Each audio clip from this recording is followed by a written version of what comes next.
Assalamualaikum warahmatullahi wabarakatuh. Bismillahirrahmanirrahim. Nahmaduka ya ghafuru ya syakuru. Mashalli wa sallim barik ala sayyidina maulana Muhammadin wa ala alihi wa sahbihi asma'in nama ba'du. Tapi monggo lah kita cerita-cerita Islam, cerita-cerita beragama yang rileks. Kita semua tadi seperti yang dikatakan Kadensus pernah disewani Mas Sufyan Sauri, juga beliau pernah ngaji. Sebetulnya dalam banyak hal-hal yang keseharian itu lebih prinsip ketimbang ide kita tentang hal-hal besar.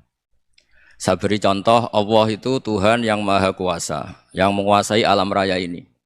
Kadang-kadang menjelaskan dirinya itu hanya alladzi at'amahum min ju'. Saya ini Tuhan yang memberi makan kamu saat Anda lapar, saat kalian lapar. Jadi untuk beriman kepada Tuhan yang Maha Esa, kepada Allah, kamu yakin yang memberi makan kamu itu Tuhan. Apapun kecewanya Anda terhadap tetangga, terhadap negara, terhadap mertua, terhadap istri, itu kecewa Anda tidak akan mati. Tapi kalau tidak makan itu mati. Sehingga Allah mensifati dirinya kadang pakai keseharian. Alladzi at'amahum min ju'. Tuhan itu siapa? Yang memberi makan kamu ketika lapar. Tapi kamu untuk syukur itu nunggu punya istri cantik, neriman, gampang diatur, membolehkan poligami. Terus 4 istri itu neriman semua, loyal semua. Itu sombong betul. Mau syukur saja kok repotnya seperti itu. Jadi mau syukur ya ada makanan dimakan. Itu. Kalau ngantuk ya tidur. Ayatnya wa min ayatihi manamukum billaili wan nahar. Maksud ayat Allah itu tidur. Nah keangkuhan-keangkuhan ini yang menjadikan kita itu jadi repot hidup itu. Wong untuk syukur kok nunggu tadi. Mertua baik, tetangga baik, istri baik. Apa saja di sekelilingnya harus baik. Nah keinginan berlebihan ini menjadikan kita lupa ada hal-hal yang paling kita butuhkan. Yaitu oksigen. Kita boleh nempat di buminya Allah. Alladzi ja'ala lakumul ardo firasya. Bumi kamu tempati enak. Coba kalau gempa. Apa artinya istri 4 cantik semua kalau pas digoyang apa? Gempa. Apa artinya kamu jabat? Entah apa saja jabatannya. Kalau bumi likuifaksi, habis kamu. Kiai meskipun dai kondang umatnya jutaan, kalau likuifaksi di panggung hancur. Tapi nikmat-nikmat yang disebut Allah seperti kita kaji keseharian. Alladzi ja'ala lakumul ardo mahda. Allah itu yang menjadikan bumi dalulan, yang mudah diinjak. Famshu fi mana biya, silahkan pakai jalan-jalan. Jadi saya termasuk benar-benar kiai Jawa. Kalau kerennya Kiai Nusantara atau Kiai Indonesia lah. Diajari bapak saya Kiai Haji Nur Salim, diajari Mbah Maimun. Itu Islam itu keseharian. Karena ketika Anda memilih hal-hal yang serius, itu tujuan utamanya nyari ridhonya Allah. Dan ridhonya Allah bisa kamu dapatkan sesuatu yang pasti benar. Misalnya dalam sebuah hadis Sahih Muslim disebutkan, Inna wuha la yardo anil abdi idha akalal akla fayahmadahu alaiha. Au yasroba syarba fayahmadahu alaiha. Itu redaksinya inna itu sesungguhnya. Layardo juga pakai lam taukid, juga maknanya sesungguhnya. Sungguh-sungguh Allah sangat ridho ketika seorang hamba itu makan. Makan ketika sesuap nasi dia muji Allah. Ketika minum seteguk nasi dia muji Allah.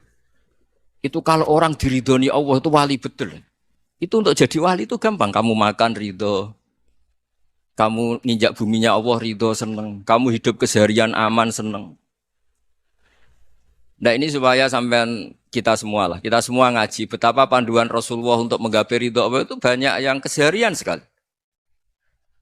Saking kesehariannya banyak dalam hadis dan itu sahih. Nabi menyebut hal-hal yang keseharian. Hatta ma tas'alu fi fimra'atika. Kamu punya uang kemudian istri kamu bisa makan itu ibadah. Bahkan sebagian ibadah itu dicontohkan Nabi yang akhirnya diprotes sahabat. Yaitu wafi buti ahadikum sodakoh. Kamu menggauli istri kamu itu ya sodakoh. Sampai sahabat bilang yang benar ya Rasulullah. Ayati ahaduna syahwatahu wa huwa lahu ajrun. Masa urusan biologis, urusan syahwat kemudian dia dapat pahala. Nabi menjawab, alai salawadu aha fi haramin akana alaihi wisrun. Bagaimana kalau dia meletakkan ke yang tidak benar itu kan dosa.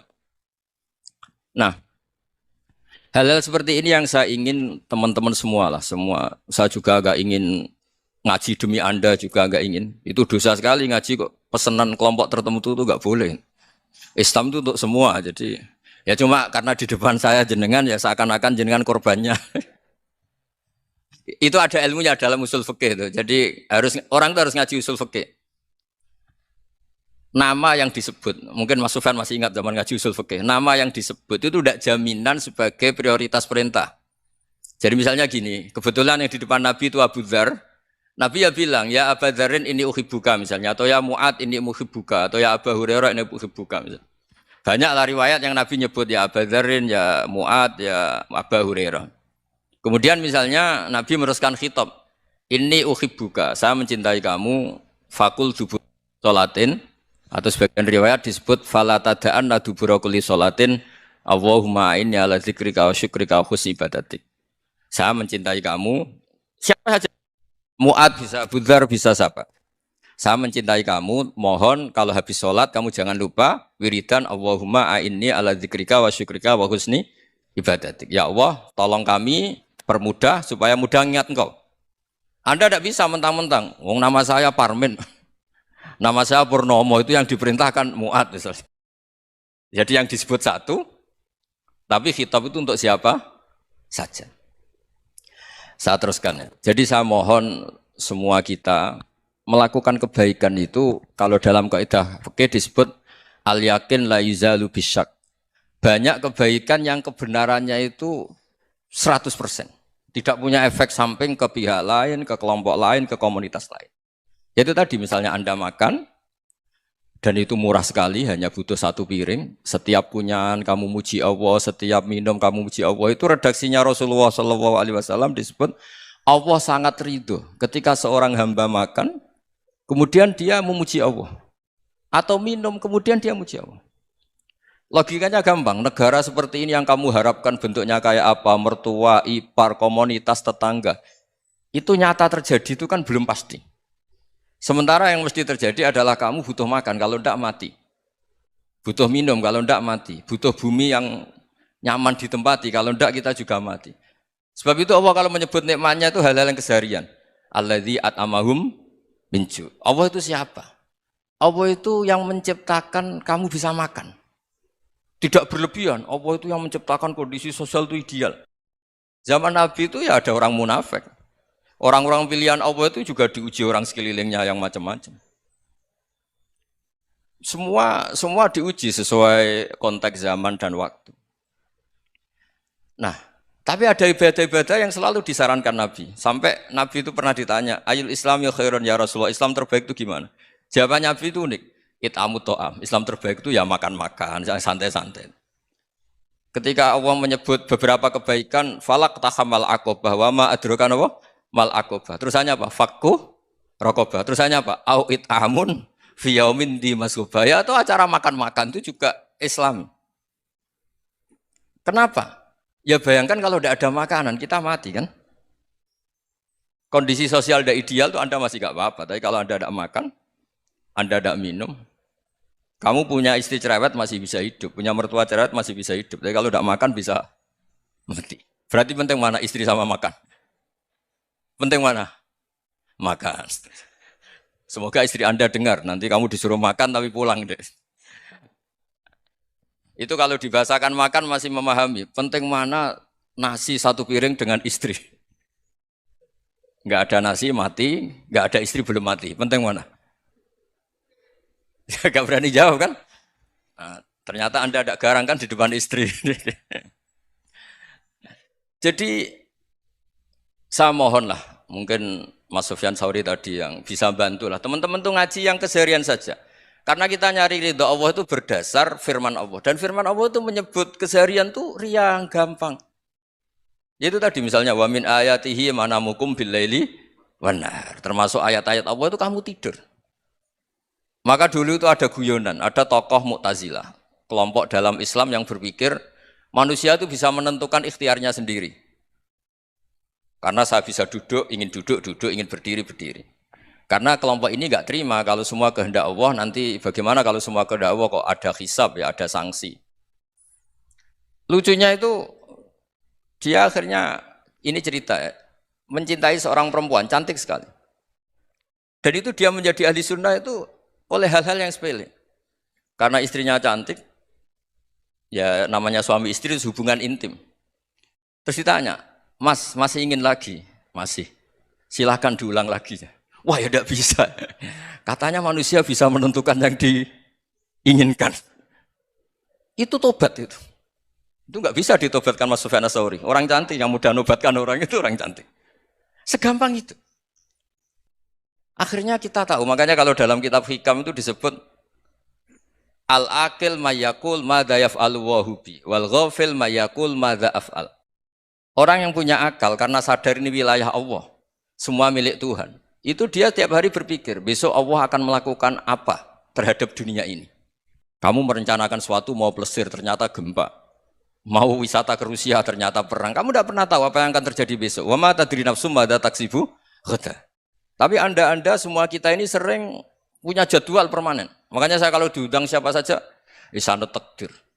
Yang jelas Gus ini acara penting. Ya masih acara penting nak pangeran ngersakno apa piye? Kok ape dadi pangeran? Kamu kok mau jadi Tuhan? Itu kadang ya kiai gitu. Penting Gus acara ini jenengan harus memastikan bisa. Loh kamu itu yang ngajarin tauhid, sesuatu itu biadillah kok bilang-bilang apa pas? Pasti. Kalau maksa terus tak tobatkan loh kamu kata saya itu. Ya kalau gitu Gus bilang insya Allah. Wah itu hati saya, fisik saya, roh saya sudah bilang insya Allah. Tidak usah kamu latih kata saya. Nah hal-hal tauhid keseharian itu gampang sebetulnya. Wal ghafil yaqulu madza af'al. Tapi orang yang lupa Allah dia setiap hari bilang besok apa? Kita bisa melakukan apa? Seakan-akan dia itu aktor, dia penting, dia subjek permanen, dia. Padahal kita ini hanya objek kehendak Allah Subhanahu wa taala. Karena kita yakin sesuatu yang terjadi di alam raya ini kita tidak bisa apa-apa. Makanya saya sering ngaji, sering bilang saya. Ketika Anda mensifati Allah, dia yang menghidupkan. Sudah itu tanamkan, sehingga ketika kita mati, santai saja. Kenapa santai? Allah punya cara menghidupkan kita. Zaman kita hidup juga gak tahu caranya ngelola jantung, ngelola paru-paru. Kamu juga gak tahu ngelola oksigen yang tidak beracun, tidak ngandung polusi. Tahu-tahu hidup. Gak ingin tua ya tahu-tahu tua, gak ingin mati tahu-tahu mati. Selama ini kita hidup juga gak tahu apa sebetulnya. Hanya gaya tok, punya jadwal, punya planning. Kalau kamu bisa menentukan pilihan Anda, pasti Anda istrinya cantik, 4 neriman semua, kona'ah semua. Nyatanya enggak kan? Ada 1 jelek, cerewet. Wah itu kan, nyatanya enggak bisa apa-apa Anda kan? Dan kamu bawa mati lagi. Itu kan, istri Anda juga gitu, punya keinginan, punya suami yang ganteng, yang jabat, yang neriman, yang enggak poligami. Ya enggak kesampaian juga. Kalau kita ngitung tingkat kegagalan kita itu gagal terus. Ya kan? Nah, terus ingat Allah. Madza yaf'alu wa bi. Orang yang punya akal selalu berpikir Allah itu menghendaki apa terhadap saya. Lalu sama-sama orang gitu. Ngelihat orang yang serius, itu kata Anda itu pemikir berat, serius. Senang punya tokoh yang merengut karena kamu anggap serius. Tapi sebagian orang anggap orang yang serius itu wong merengut, wong masam, wong muka kok ditekuk. Jadi sama itu hati ya muqallibal qulub tsabbit qalbi ala dini, karena kita enggak tahu cara berpikir kita tentang orang lain, tentang sekeliling kita. Misalnya kita orang baik yang jenis ngrumat fakir miskin. Ada orang bangun masjid mewah itu janggal. Apa artinya masjid mewah kalau banyak orang kelaparan? Tapi kalau yang jenis pendidikan apa artinya masjid mewah kalau tidak bisa ngaji? Nanti yang jenis infrastruktur apa artinya ini kalau semuanya punya sudut pandang yang berbeda-beda. Dan Islam mengapresiasi semua kebaikan. Tapi katakan semua kebaikan itu adalah kehendak Allah Subhanahu wa taala. Karena apapun baik Anda itu pakai fasilitas yang diberikan oleh Allah Subhanahu wa taala. Sehingga ini yang disebut qulillah tsumadarhum fi khawdihim yal'abun. Ya kembali tadi ke tema-tema bahwa keseharian Anda ini sudah Islami. Saat Anda tidak bisa melakukan apa saja. Saya sering ada jenazah, biasanya kalau tetangga meninggal saya sering disuruh ngelepas. Saya bilang orang ini baik.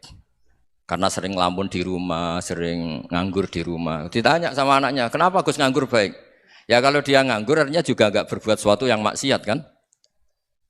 Ya kan? Orang nganggur di rumahnya ya enggak bunuh orang, enggak maling, enggak korupsi, ya namanya nganggur di rumah. Lah cuma istri cara pandang nganggur enggak menghasilkan uang gitu. Tapi juga enggak menghasilkan kriminal kan? Jadi sebenarnya Islam itu makanya kalau sampean ngaji usul fikih itu ada kitab usul fikih namanya Lubul Usul, itu terkenal sekali di pesantren itu. Itu kalau ngapresiasi keseharian itu luar biasa. Izma min mubahin illa wa yatahaqqaqu bihi tarku haramimma. Karena keseharian yang mubah saat Anda lakukan itu ada kehebatan yang luar biasa, yaitu meninggalkan haram. Makanya dulu banyak orang-orang alim ketemu temannya itu guyon sampai semalaman. Itu biasanya yang semangat Islam itu kiai kok tidak tahajud, kiai kok tidak witir. Orang yang sedang mapan uangnya banyak, malam itu tidak kelayaban itu sudah luar biasa. Melawan nafsu supaya tidak maksiat itu sudah luar biasa. Supaya lupa guyon sama temannya semalaman sampai subuh. Gejlok-gejlokan ngenang zaman miskin, zaman kuliah nggak jelas, zaman apa. Melihatnya jangan tarkut tahajud. Seperti ini meninggalkan tahajud, tapi meninggalnya ini talkul muharramat. Jadi kayak apa hebatnya? Sehingga Imam Ghazali punya riwayat yang agak unik. Hatta takuna ibadatu akhiri hadil ummah iku an-naum. Sehingga suatu saat ibadah terbaik umat ini itu tidur. Itu kan riwayat kontroversi. Ketika Imam Ghazali ditanya, kenapa iya? Kenapa kamu mulai keluar dari rumah itu sudah banyak maksiat? Melihat perempuan yang enggak mahram, melihat fenomena. Tapi kalau kamu tidur itu enggak melihat apa-apa. Tapi juga kamu jangan nganggap tidur itu ibadah betul. Saatnya melakukan fardu ain malah masih tidur. Tapi itu sudut pandang yang menjadikan kita Islam itu gampang. Jadi saat Anda tidak bisa aktivitas apa-apa, misalnya ada beberapa orang yang lumpuh. Lumpuh itu memang nggak bisa Jumatan, nggak bisa ibadah, tapi dia juga nggak bisa maksiat.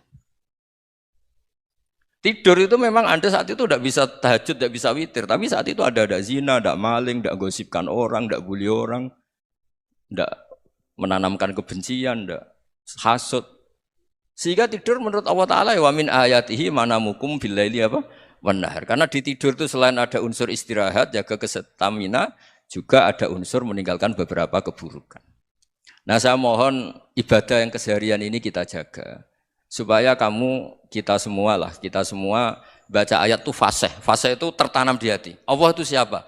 Alladzi at'amahum min ju'i wa amanahum min khauf. Dan Allah kalau cerita di Quran itu anna sababnal ma'a sabba thumma syaqaqnal ardha wa syaqqa fa ambatna fiha habba wa inaba wa qadba wa zaituna wa nakhla wa hada'iqa hulba. Kamu tahu saya ini siapa kata Allah?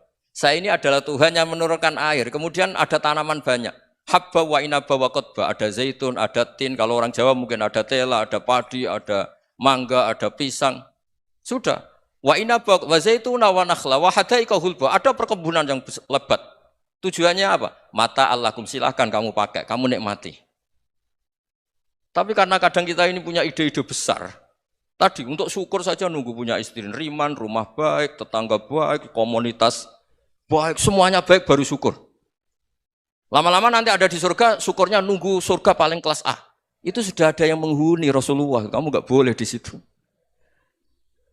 Masa untuk syukur saja? Repotnya Masya Allah. Jadi mohonlah Quran yang kalau Anda hafalkan juz sama itu kan ada ayat-ayat yang kayak tadi. Ya, fal yang dzuril insanu ila ta'ami. Coba lihat apa yang kamu makan ya? Dari mana? Dan untuk mempertahankan hidup kamu keseharian. Jadi jangan kira ibadah itu harus membentuk komunitas yang versi Anda. Ibadah itu harus hal yang mulu-mulu. Kesehariannya Anda alami. Loh ini saya tidak bikin-bikin. Saya ngaji bukan karena berdasar pesanan. Itu ayat yang saya baca kan betul ada ayatnya kan. Fal yang dzuril insanu ila ta'ami. Anna sababnal ma'a sabba thumma syaqaqnal arda syaqqa fa ambasna fiha habba wa inaba wa qadba wa zaituna wa nakhla wa hada'iqa ghulba. Terusannya apa? Mata'al lakum, silakan kamu nikmati. Mata itu silakan kamu nikmati. Ya kayak sampean dikasih hidangan ya makan. Ya sudah makan, habis makan ya minum, habis itu ngantuk ya tidur. Ya sudah normal-normal saja. Kayak apa indahnya Islam? Tapi Anda mencari Islam yang gimana lagi? Nah itu yang diajarkan guru-guru kita, diajarkan sanad kita sampai Wali Songo, sampai Rasulullah SAW. Bahwa pada akhirnya ada jihad, ada perang. Itu dulu memang perang, bukan membunuh, beda. Dulu kita dijajah Belanda ya perang, dan itu normal karena kita dijajah. Jadi ketika orang lain ingin baik sama kita, wa in ahadum minal musyrikin astajaroka ya fa'ajirhu hatta yasma'a kalam Allah. Kalau mereka ingin baik ya kita baik. Makanya ada istilah musta'man, mu'ahad. Kalau mereka ingin damai, berdampingan dengan kemajmukan ya itu yang lebih baik. Karena memang Islam menghormati proses perdamaian.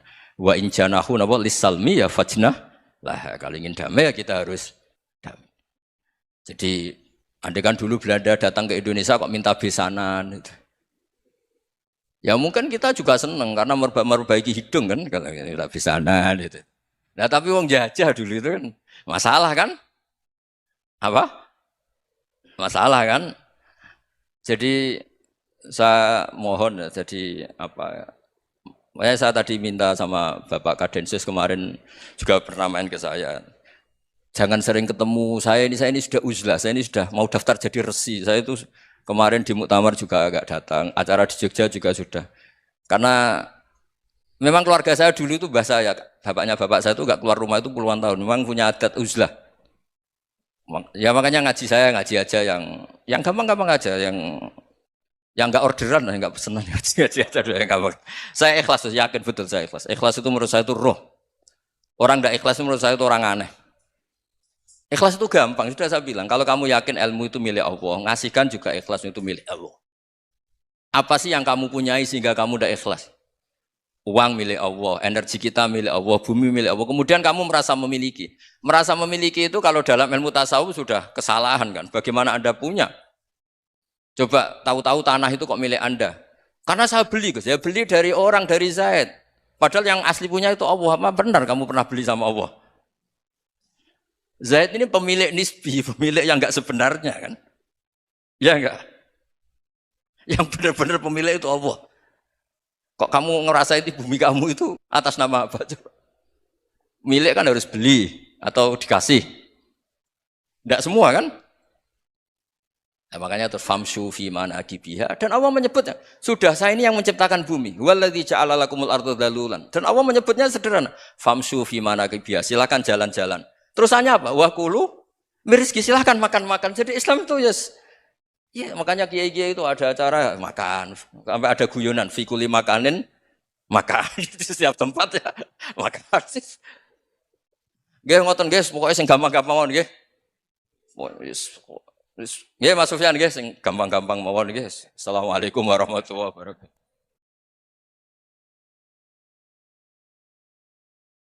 Perasaan saya juga seluruh ulama di dunia. Saya ulang lagi perasaan saya juga seluruh ulama di dunia. Bahwa Islam masuk itu macam-macam sebabnya. Dulu kita tahu kita sebagai warga Indonesia Islam masuk itu ya dibawa orang yang agak kedonyan ya kayak jenengan lah kira-kira gitu. Ya kayak mbak-mbak ini, ya agak-agak mata duitan itu. Karena kita tahu rata-rata ahli sejarah mengatakan Islam di Indonesia dibawa kiai apa pedagang. Pedagang tuh nyari uang apa nyari dakwah kira. Ya semoga Anda mirip-mirip seperti itu. Ya jadi nyari uang karena ada nurani Islam sehingga tetap saja membawa Islam. Saya tidak tahu Islam Anda ala apa, tidak tahu pokoknya mau ngaji ya berarti Islam ala ahli sunnah wal jamaah. Jadi ini penting saya utarakan bahwa Islam itu agama yang mudah difahami sehingga dibawa pedagang saja ya kasil gitu. Dibawa orang yang kedonyan kayak jenengan juga kasil gitu.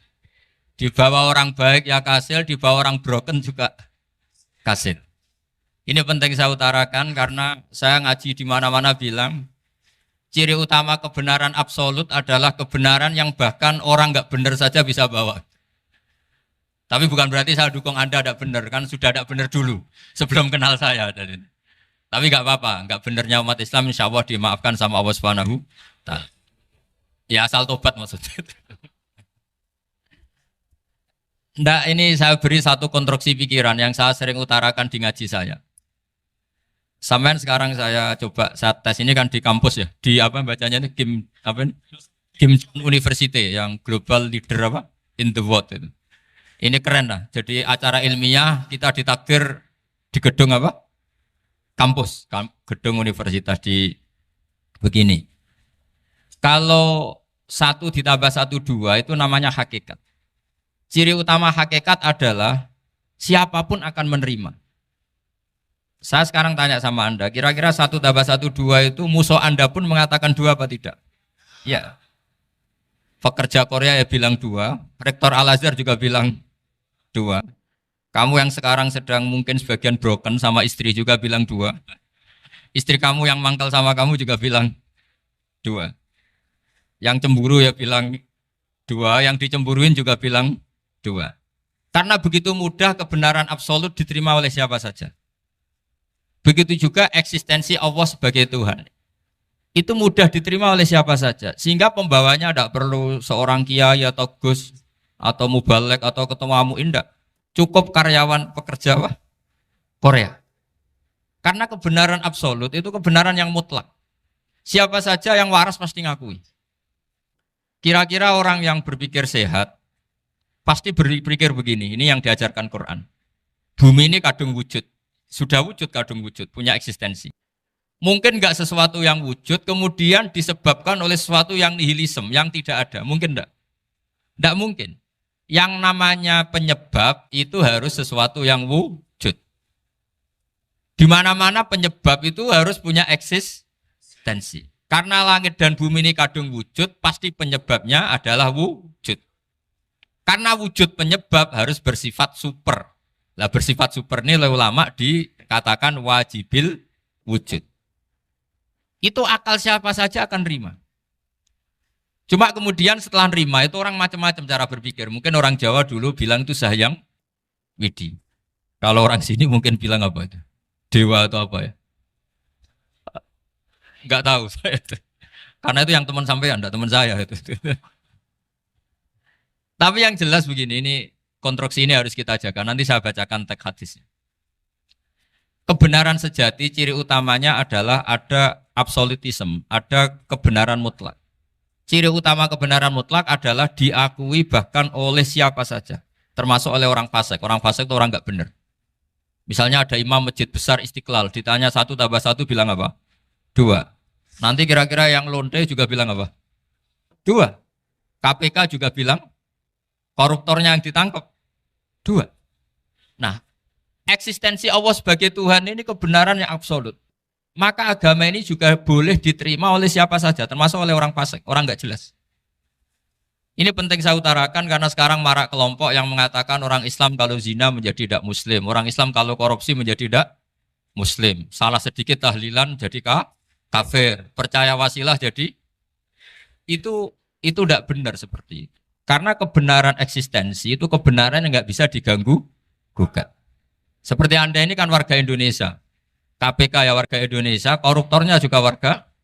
Apa setelah dia korupsi lalu tidak warga Indonesia? Tetap warga. Orang yang meyakini kalimat tauhid setelah dia salah apa terus tidak ya tauhid? Kan tetap ya. Maka dia tetap Islam. Ini penting saya utarakan. Kalau seorang warga Indonesia yang koruptor, yang macam-macam saja tetap warga Indonesia, padahal banyak kesalahan. Karena status warga Indonesia adalah status yang permanen. Begitu juga status Muslim adalah permanen bagi siapa saja yang melafadzkan La ilaha illallah Muhammadur Rasulullah. Kita tidak bisa mengkafir-kafir.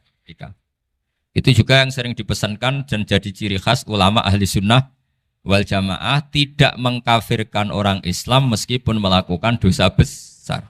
Soal dia salah nanti masuk neraka ya silakan saja, saya ada ikut, paham ya? Sampai bisa mencoba. Tapi tetap saja dia muslim. Analoginya tadi. Analoginya gampang sekali tadi. Orang Indonesia yang salah itu tidak akan merubah statusnya sebagai warga Indonesia. Karena ya memang dia berstatus warga Indonesia. Orang Islam yang sudah melafadzkan syahadat maka menjadi muslim. Saya di mana-mana berkampanye, berfatwa. Orang kafir yang 70 tahun kafir, sekali melafadzkan kalimat tauhid, itu menjadi muslim apa tetap kafir? Muslim. Masa kita yang Islam terus, yang kalimat tahlil la ilaha illallah kemudian menjadi kafir karena kalimat itu? Itu faham aneh apa aneh? Wong yang kafir saja menjadi muslim karena kalimat tauhid, yang Islam menjadi kafir juga karena kalimat. Ini ngajak apa-apaan? Ya ngajak goblok-goblokan, kira-kira kan gitu. Ini penting saya utarakan karena ini penting. Nah, setelah kamu yakin tauhid, ciri utama tauhid itu apa? Menstatuskan sesuatu sebagaimana hakikatnya. Misalnya bumi Korea, ini statusnya tetap buminya apa? Maka dari awal saya husnudzon sekali sama Allah Subhanahu wa taala bahwa suatu saat di bumi mana saja itu ada tahlil. Enggak ngira kan ada ateis di sini, bumi ateis kemudian ada tahlil, ada sakduna, ada macam-macam. Karena kita ketika sholat, makanya saya tadi janji akan memaknai kalimat-kalimat yang sering Anda baca ketika sholat. Di sholat saat ada itidal ngendikan apa? Rabbana lakal hamdu, ayo dibaca. Mil'us samawati wa mil'ul ardi wa mil'u ma syi'ta min syai'im ba'du. Sama nani secara tradisi pesantren. Rabbana do pangeran kita, laka iku kaduwe panjenengan alhamdulillah segala puji. Engkau punya segala puji. Mil'us samawati, yang pujian itu memenuhi langit. Tentu langit itu penuh dengan pujian. Semua malaikat bertasbih, bertahmid. Karena malaikat tidak ada yang kerja di pabrik, itu tasbih terus gitu. Nggak ada yang nyari uang, nggak ada yang cari won ya. Apa won ya kalau bahasa? Kalau di sini nggak kiainya aja nyari uang. Terusannya apa? Wamilul ardi, dan pujian itu memenuhi bumi. Korea termasuk bumi Allah apa enggak? Jadi saya sudah menduga suatu saat Korea itu ya penuh dengan pujian. Dan ini betul. Siapa yang ngira kalau di bumi Korea ada yang hafal lagu Sakduna itu? Itu lagu kesayangan guru kita semua, Kiai Haji Maimun Zubair. Gak ada yang ngira. Siapa yang ngira kalau di sini ada ngaji seperti ini? Di Rusia juga sama. Uni Soviet itu negara ateis. Tapi lama-lama pecah karena glasnost itu dan perestorika itu. Kemudian menjadi pecahan-pecahan negara Muslim. Ada Uzbekistan, Tajikistan, Ceknya, semuanya menjadi negara apa? Muslim. Karena dari awal lakal hamdu mil'us samawati wa mil'ul ardi. Dan pujian itu pasti memenuhi langit, juga memenuhi bumi. Kalau Anda baca itu di Indonesia mungkin wajar, di Indonesia banyak acara-acara seperti ini. Tapi kalau di Korea ternyata benar. Dan Anda ini kalian semua termasuk pembuktian benarnya wa mil'ul ardi. Keren kan teman? Oh keren sekali, bukan sekedar keren sekali. Makanya saya jarang diundang pengajian mau, tapi dia undang di Korea mau. Tapi saya tidak niat datang undangan, memang saya ingin datang. Jadi, ya karena itu. Ini bentuk penghormatan saya. Bentuk penghormatan saya bahwa pada akhirnya benar-benar lakal hamdu mil'us samawati wa mil'ul ardi. Jadi Anda tidak perlu pesimis, dulu Indonesia juga seperti itu. Banyak Buddha, Hindu, macam-macam ateisme. Kemudian berkatnya para ulama sekarang jadi negara yang mayoritas Muslim. Korea, barokahnya orang-orang kedonyan seperti ini banyak Islam itu. Enggak apa-apa. Karena sebagian agama Islam, sebagian sejarah ditulis di bawah pedagang-pedagang Gujarat. Kira-kira orang Gujarat ke Indonesia dulu yang namanya pedagang cari apa? Uang. Tapi namanya orang Islam hatinya tetap adanya tauhid. Nyari uang ya tetap sambil dakwah. Kalau yang ke Korea langsung kiai mungkin tidak seramai ini Islam. Karena kalau kiai datang langsung dicurigai jadi misionaris. Jadi ribet malah. Tapi kalau sampean nggak ada yang curiga. Namanya pekerja, pekerja saja nyari uang. Dan itu memang fakta. Cuma kadang ya sadar terus ya bagus lah seperti itu. Nggak apa-apa. Maksud saya ini saya memberi support, memberi tasjek bahwa Allah itu luar biasa. Jadi kalau ingin menyebarkan agamanya macam-macam. Kadang kiai tidak bisa mengislamkan orang, itu anak-anak mahasiswa pacaran, itu banyak yang pacarnya itu masuk Islam. Tapi sampean jangan bilang pacaran halal, ya tidak pernah halal. Tapi Allah kalau menghendaki memberi hidayah itu jalannya macam-macam. Ada yang lewat kerja, coba yang bayangkan ada tahlilan di Korea itu semua kiai tidak pernah bayangkan. Tapi setelah banyak pekerja di sini, kemudian mereka insaf atau sedang insaf, tidak tahu ini. Sampai kapan insafnya juga tidak tahu. Tapi yang jelas ini hebat. Ini apa? Hebat. Tahu-tahu ya seperti ini. Makanya iman saja Rabbana lakal hamdu mil'us samawati wa mil'ul ardi. Masih ditambahi wa mil'u ma syi'ta min syai'im ba'du. Karena Allah itu zat yang tidak terperikan, zat yang tidak terbatasi. Maka pujian di langit dan bumi ini masih kurang. Masih ada apa saja yang nanti akan dipenuhi oleh pujian kepada Allah Subhanahu wa ta'ala. Wa mil'u ma syi'ta min syai'im ba'du. Dan pujian kepada Engkau ya Allah akan memenuhi semua ruangan yang Engkau kehendaki. Mungkin suatu saat negara-negara yang sekarang yang paling minim Islam itu di Amerika Selatan. Kayak di Argentina dan sebagainya. Itu nanti suatu saat nanti suatu saat juga penuh dengan pujian karena tetap Rabbana lakal hamdu mil'us samawati wa mil'ul ardi wa mil'u ma syi'ta min syai'in ba'd. Saya di Jogja setiap akhir ngaji saya ajarin wiridan. Mungkin wiridan ini tidak asing bagi jenengan karena sering saya baca subhanallah wa bihamdihi adada khalqihi wa ridho nafsihi wa zinata arsyihi wa midada kalimat. Bahwa kita memuji Allah itu adada khalqi sesuai jumlah makhluk Allah. Semua makhluk Allah meskipun kelihatannya mengecewakan, ini semuanya memuji sama Allah Subhanahu wa taala. Meskipun kadang kita kecewa, kadang kita tidak cocok.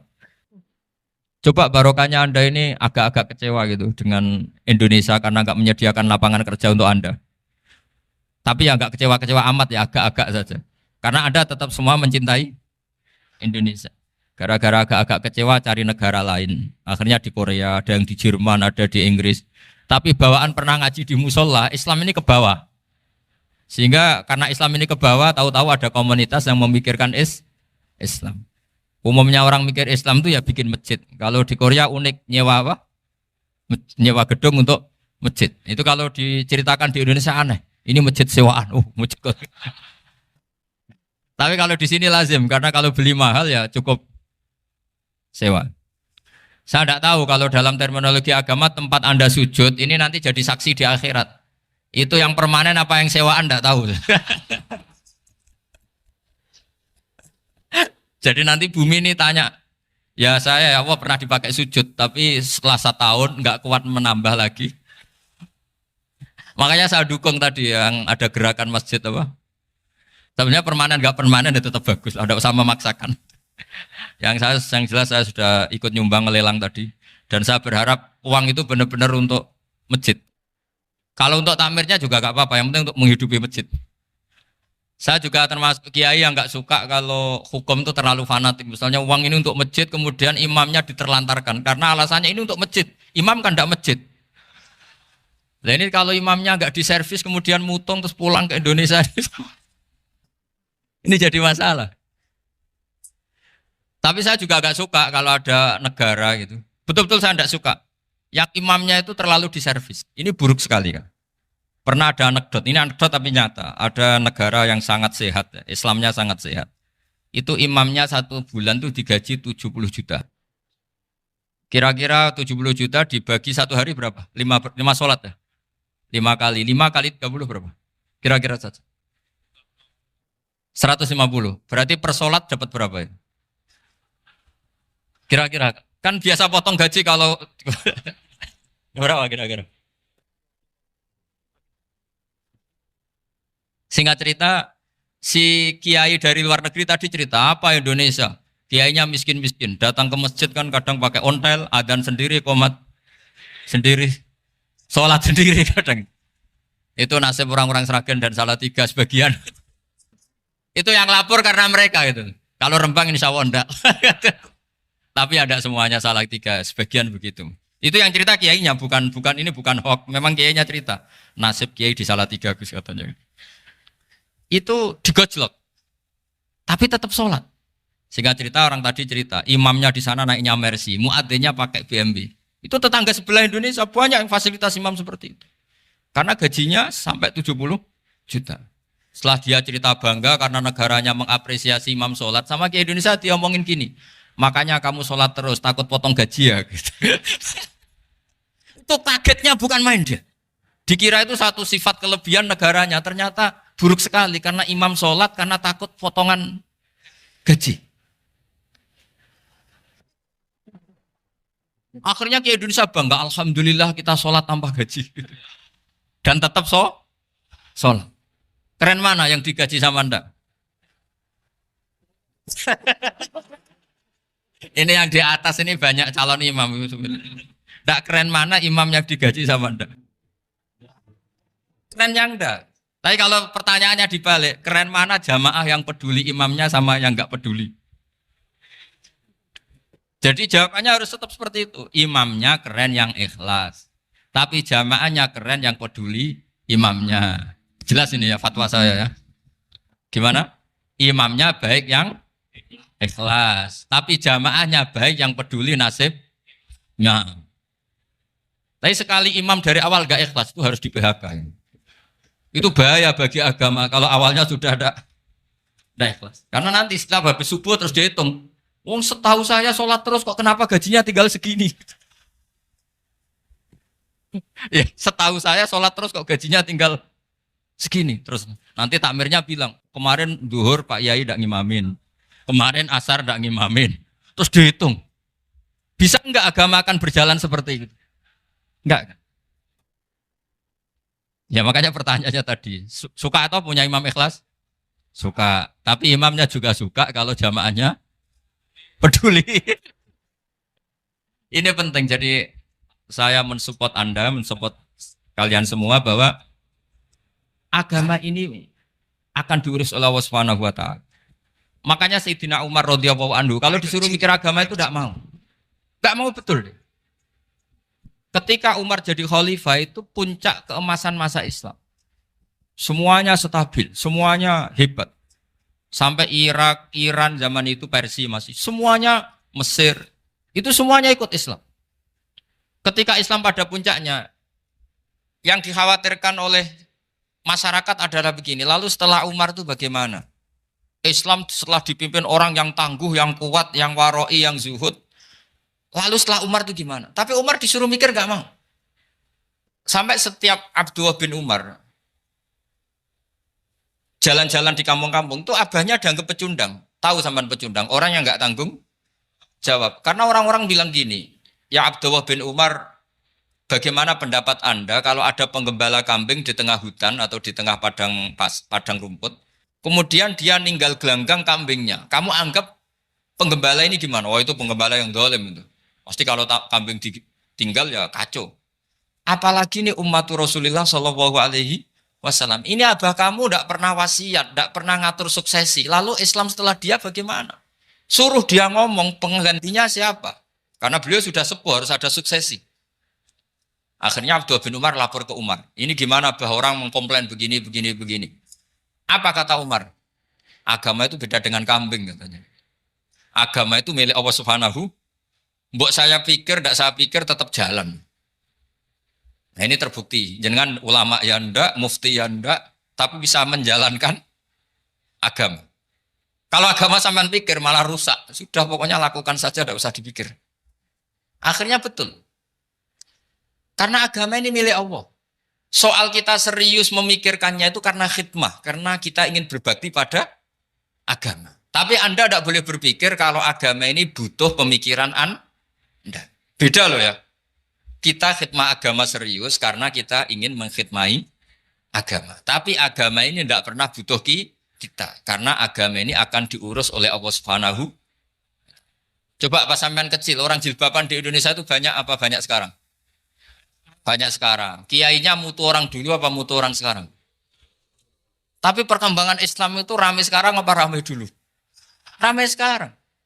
Islam menyebar di seluruh dunia itu zaman Wali Songo, zaman sampean keren mana? Keren sekarang. Kualitas solehnya sampean sama Wali Songo? Wali Songo. Ini betul. Karena agama ini diurus oleh Allah Subhanahu wa taala. Maka kata Sayyidina Umar, agama ini innallaha ta'ala yahfadzu dinah. Innallaha ta'ala la yudhi'u khilafatahu waladina. Allah itu tidak akan menyia-nyiakan agamanya. Ini terbukti. Agama ini pernah dipimpin orang terbaik di dunia, yaitu Rasulullah Shallallahu Alaihi Wasallam. Ketika beliau intakola ila rofiqil ala, ketika beliau pindah ke alam sana, diteruskan oleh sahabat yang tentu jauh di bawah Rasulullah. Diteruskan tabiin, diteruskan para wali songo, diteruskan sayang sampean yang jauh di bawah wali songo. Sejauh-jauhnya. Tapi agama jalan sampai Korea. Agama jalan sampai apa?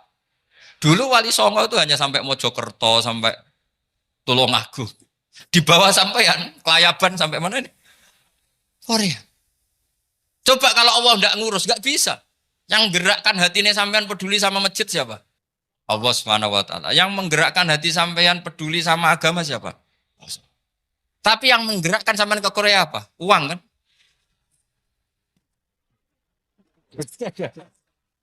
Enggak, enggak apa-apa, jujur saja, jujur ya, ada. Santai aja. Ini bagian dari keramatnya jenengan. Niatnya agak bener tapi dibenerin Allah di sini. Dari awal niatnya kan uang, uang, uang gitu. Tapi setelah di Korea dibenerin Allah. Mbok ingat agama gitu. Keren kan?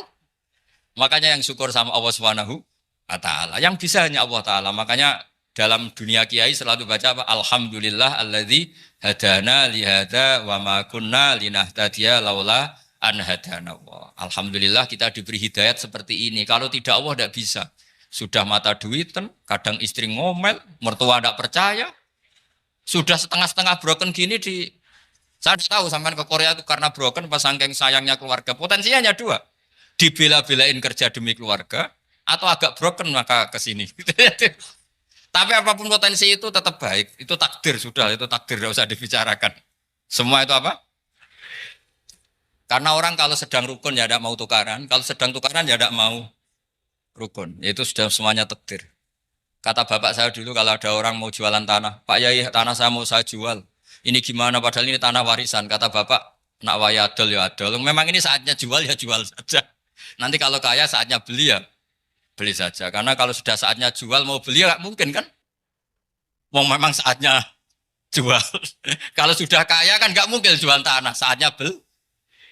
Maka semoga masalah di keluarga sampean ya masalah musiman. Maksudnya yang tukarannya ini musiman, yang rukunnya permanen.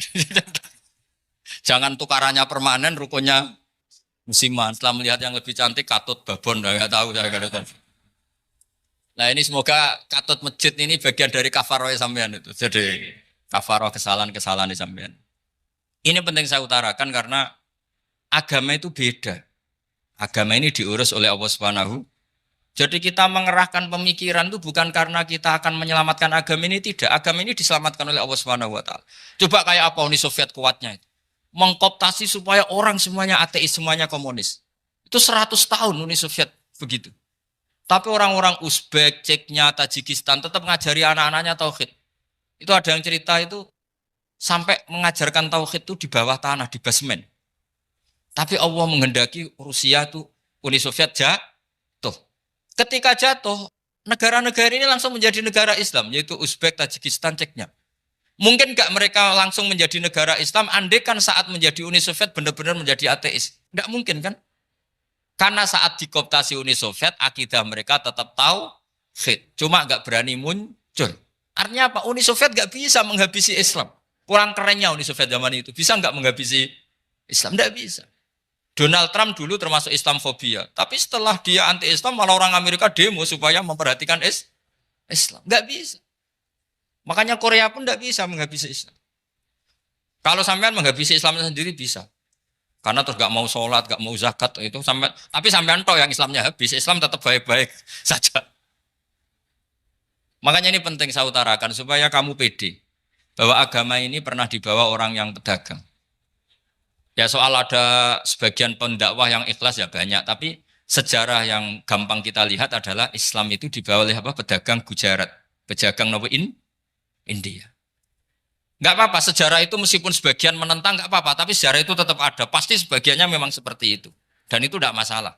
Saya ulang lagi, itu tidak masalah. Coba dulu pemain bola kalau di Inggris itu kalau mau sholat susahnya bukan main. Apalagi kalau mau puasa. Kalau di sini kerja puasa katanya mati lu kalau apa? Puasa. Kalau mau sholat katanya dicari mana ini berhalanya kok. Kata orang-orang ateis kan gitu, dicarikan patungnya. Kali ini sholat kok gak ada patungnya, ini gimana ini. Ya ngalamin gitu. Tapi Allah Maha Kuasa.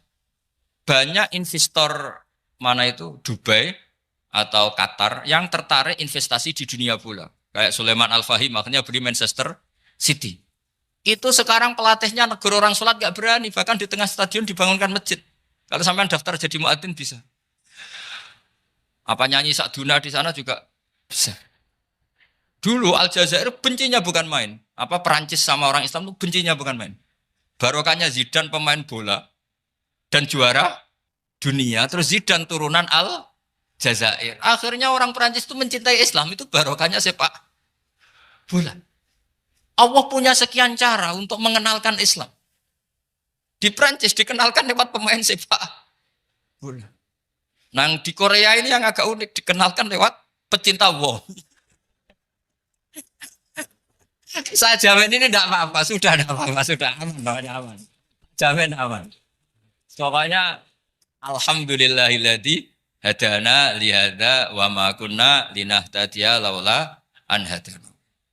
Karena agama ini dibawa oleh Allah Subhanahu wa taala, yang menjaga juga Allah Subhanahu wa taala. Sama tidak usah khawatir. Kalau ada kelompok tertentu yang mengkhawatirkan Islam, sekarang Islam bahaya gini-gini, itu kurang roja, itu kurang optimis itu. Harapannya sama Allah tipis, harus ngaji lagi. Agama ini limangka nayarjuwa hawal yaumal akhir. Agama ini bagi yang terus-menerus berpengharapan kepada Allah Subhanahu wa taala. Agama ini limangka nayarjuwa, coba bahasa Arabnya roja yarju rojaan. Maknanya harapan. Jadi agama ini bagi yang selalu berpengharapan, bukan yang pesimis, bukan yang hati kecil, apalagi yang tukang putus asa. Coba agama ini begitu luar biasa dibawa orang yang macam-macam. Di Perancis dibawa oleh pemain apa? Bola. Ada masjid di Inggris itu ya dibawa mahasiswa-mahasiswa itu yang dulu sebagian yang nggak pernah ngaji, setelah di Inggris bikin komunitas pengajian. Di Korea dibawa di pecinta apa? Tapi lama-lama cinta Tuhan. Karena ya memang sebenarnya sudah cinta Tuhan. Cuma ya cara cinta ini nunggu punya uang Ya sudah, alhamdulillah seperti ini sudah luar biasa sudah. Insya Allah diterima oleh Allah Subhanahu wa taala. Saya selalu berharap semoga ini tetap satu bukti bahwa Allah itu harus kita sembah di mana-mana. Karena tadi Allah akan selalu Rabbana lakal hamdu mil'us samawati wa mil'ul ardi wa mil'u ma syi'ta min syai'in ba'du. Bahwa pujian kepada Allah akan selalu memenuhi langit dan memenuhi bumi. Bumi Korea termasuk buminya Allah. Makanya pegangan yang saya minta sama pengurus untuk di-share adalah Dawai Rasulullah Shallallahu Alaihi Wasallam. Mungkin nanti panitia harus mengeser itu. Ini Musnad Ahmad, riwayat dari Imam Ahmad. Al-Bilad bila dua. Sudah punya? Nanti di-share ya yang gitu. Al-Biladu bila dua. Bahwa negara hakikatnya adalah negara Allah. Wal ibad ibadullah. Semua hamba hakikatnya adalah hamba. Di hadis itu fahaitsuma asabta khairan fa'akim. Kapan saja kamu menemukan kebaikan di tempat Anda berdomisili, fa'akim, kamu enggak apa-apa di sini. Kamu di sini dapat uang, dapat masjid, dapat sewa masjid. Enggak tahu sewa apa permanen, pokoknya itu bagus gitu aja. Buminya dirayu. Bumi meskipun ini enggak permanen, tapi tetap jadi saksi loh ya. Harus ada kompromi ini. Karena kalau dengar orang Indonesia jadi aneh, masjid kok nyewoi. Tapi aneh di Indonesia, ada aneh di sini. Sampean tenang saja. Tentu malaikat pencatat di sini juga sudah tahu kalau sebagian masjid itu sewaan. Jadi ya ada eskal-eskal amat lah sudah. Enggak janggal-janggal amat karena kondisional Jadi saya nanti minta panitia supaya mengeser tadi hadis riwayat siapa? Imam Ahmad bin Hambal yang diriwayatkan oleh salah satu minal asroh al-mubasyarina bil jannah yaitu Zubair bin Awam.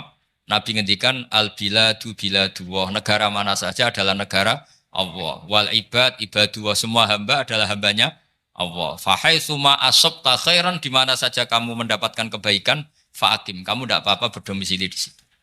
Ya saya mohon ini penting sekali, pokoknya saya mohon kalimat tauhid ini dijaga. Karena kalimat tauhid ini kata semua ulama, kasyajaratin thayyibatin asluha tsabitu wa far'uha fis-sama. Dan kalimat tauhid ini pasti tu'ti ukulaha kullahinim bi'idzni rabbiha. Kalimat tauhid yang dibawa umat Islam seluruh dunia. Meskipun dia orang fasik, orang enggak benar, tetap tu'ti ukulaha kullahinim bi'idzni rabbiha. Kalimat ini akan membawa berkah bagi orang yang dihinggapi atau didomisili umat Islam. Coba sebagian nanti orang Korea menjadi muslim itu karena di sini ada komunitas pekerja muslim kemudian menyisakan atharul Islam. Jejak-jejak Islam. Enggak apa-apa. Pasti kalimat ini tu'ti ukulaha kullahinim bi'izni rabbiha. Jadi kalimat tauhid adalah kalimat yang kata Allah tu'ti ukulaha kullahinim bi'izni rabbiha. Anda tidak usah khawatir. Bahwa apa yang Anda lakukan apapun kecilnya akan ditulis oleh Allah Subhanahu wa taala. Kata Allah wa naktubu ma qaddamu wa atharahum. Gimana di surat Yasin itu? Inna nahnu nuhyil mauta wa naktubu ma qaddamu wa atharahum. Saya bisa menghidupkan orang mati dan semua amal kalian saya tulis, kata Allah. Wa atharohum, dan jejak-jejak yang pernah kalian lakukan juga ditulis. Tak terangno kowe nek ora paham kok nek mlebu swarga dadi paham. Dadi iki pilihane ku loro. Dadi nek kowe saiki ra paham kok ning swarga paham. Nek saiki paham kesuk ben mlebu neraka dadi ra paham. Dadi mun ra usah direncana mlebu napa? Neraka wae mlebu dhewe ra usah direncanakno mun. Dados ngeten nggih, dados ahli swarga ya kurang penggawean, pancen salat wis ra wajib, wis ra ono pilpres, gak ono apa dadi kurang penggawean. Ahli swarga niku saking kurang penggaweane iku jagungan. Dadi misale kula Mustofa Ruhin jagungan. Piye enak ning swarga? Ya enak. Zaman ning donya piye? Terus cerita, saya itu punya teman ateis. Saya punya teman komunis yang ketika pertemanan dengan kita sering menghina kita karena kita ini percaya adanya hari kebangkitan. Teman saya itu sering melecehkan idza mitna wa kunna turaba wa idzaman aina lamadinun. Masa kita sudah jadi debu, jadi tulang belulang, kemudian kita akan dibalas amal-amal kita. Jadi singkat cerita, ini nunjukno nak wong soleh oleh kancanan wong dolim. Ya ini catatan ya bahwa orang soleh itu zaman ning dunya oleh kancanan wong napa? Dolim. Buktinya yang soleh ini masuk surga. Kemudian kenangannya punya teman ateis. Zaman di dunia punya teman apa? Ateis. Entah temannya itu teman kerja atau teman kantor. Tentu tidak teman dalam akidah. Mungkin akidahnya tetap kita Islam, mereka ateis. Tapi teman, entah faktor kantor, entah faktor profesi, entah faktor kerabat. Tapi yang jelas si orang penduduk surga ini punya kenangan, kami dulu punya teman ateis. Ini kanali korin. Yang teman saya yang anti Tuhan itu mengatakan, melecehkan saya, aidza mitna wa kunna turaba wa idzaman aina lamadinun. Masa kita sudah jadi debu, jadi balung, tulang belulang, kemudian kita dihisab. Atau kita nanti ada hari balasan. Nah terus ketika jagungan ini, tadi saya bilang ahli swarga kurang penggawean. Lah piye delok piye? Jare kanca-kancane, moh aku ora melok di kanca. Jadi fayakulunallah. Jadi ketika Ruhin muni ape delok jare Mustofa, jare Kifat, moh aku gak kancaku, delok dhewe jare. Lah si Ruhin kan wong kurang pegawean, mulai ning donya sampe ning swarga. Terus delok. Terus fattala'a fara'ahu fi sawail jahim. Bareng dekne delok roh kancane kejet-kejet ning neraka. Seneng dekne. Dadi wong nak hasud tu nanti ning swarga aja hasud. Seneng terus muni ngene, tawahi ing kita laturdin. Dulu kamu hampir saja menyesatkan saya. Artinya zaman dia ateis sempat ngerayu supaya Ruhin dadi napa? Ateis. Gue Islam ya tetep kere, melo ateis ae. Wes kere, zina rawani, maling rawani gak enak. Soalnya sering dirayu-rayu gitu. Makanya bilang apa? Tawahi ing kita laturdin, kamu zaman di dunia hampir saja menyesatkan saya. Walau la ni'matu rabbi lakuntu minal muhdharin. Kalau saja saya tidak diberi nikmat Allah, aku kelakuanku ya koyo kowe, akhirnya masuk neraka koyo kowe. Nah, terus ada soal taladzudin. Dia tanya tapi saking senenge. Afama nahnu banyitin. Coba lihat saya sekarang. Apa saya sekarang mati? Tidak kan, saya tidak mati kan. Cuma mati pertama saja, mati zaman di dunia. Sekarang saya hidup lagi. Artinya kamu yang dulu memungkiri ada kehidupan, dulu aku saiki tidak mati. Ternyata saya sekarang hidup dan dapat nikmatku yang neraka. Jadi ku nunjukno sunnahe manusa iku ora puas nak ora ngalahno musuhe. Nganti ning swarga iku urung lega nah. Jadi manusa iku hasudnya itu terlembagakan sampai akhirat. Jadi wong-wong sing tahu dimaki-maki kubu sebelah, iku nak kubu sebelah mlebu neraka, iku kowe ning swarga gak marem nak gak delok. Dadi hasud iku ya seru no. Dadi nak kula pun mboten, makome mboten nonton, kula mboten. Niku makome Ruhin barang dadi lari lho kan dinyak melarat, gendut, kriting mangkel. Kudu menangi sing ngenyak mlebu neraka. Aja sampe sing ngenyak kita mlebu swarga kene mlebu neraka. Wah. Gak puas ya, no? Makanya gambarannya Quran itu manusia tetap manusia. Ketika orang kafir dengan segala kenikmatannya, misalnya mungkin Amerika, mungkin negara-negara yang sekarang kumo luhur dengan teori kapitalisnya, mungkin ngenyek Ethiopia, ngenyek Syria, ngenyek. Tapi apapun salahnya Syria, Ethiopia tetap iman, tetap suasana masuk surga. Meskipun ngurmat negara tidak pedes. Tapi yang ngurmat negara benar, tapi ngurmat iman tidak benar, bisa saja nanti masuk neraka. Itu makanya kita problem di dunia kan gitu. Makanya saya mohon, nah, umat Islam itu tidak perlu menjawab kritikan itu. Dari awal kita nanti enaknya itu di surga. Kali di dunia kita pasti salah. Ngelola negara raiso. Banyak negara Islam sing carut, napa? Marut. Ngurus bojo raiso. Banyak santri sing pegatan.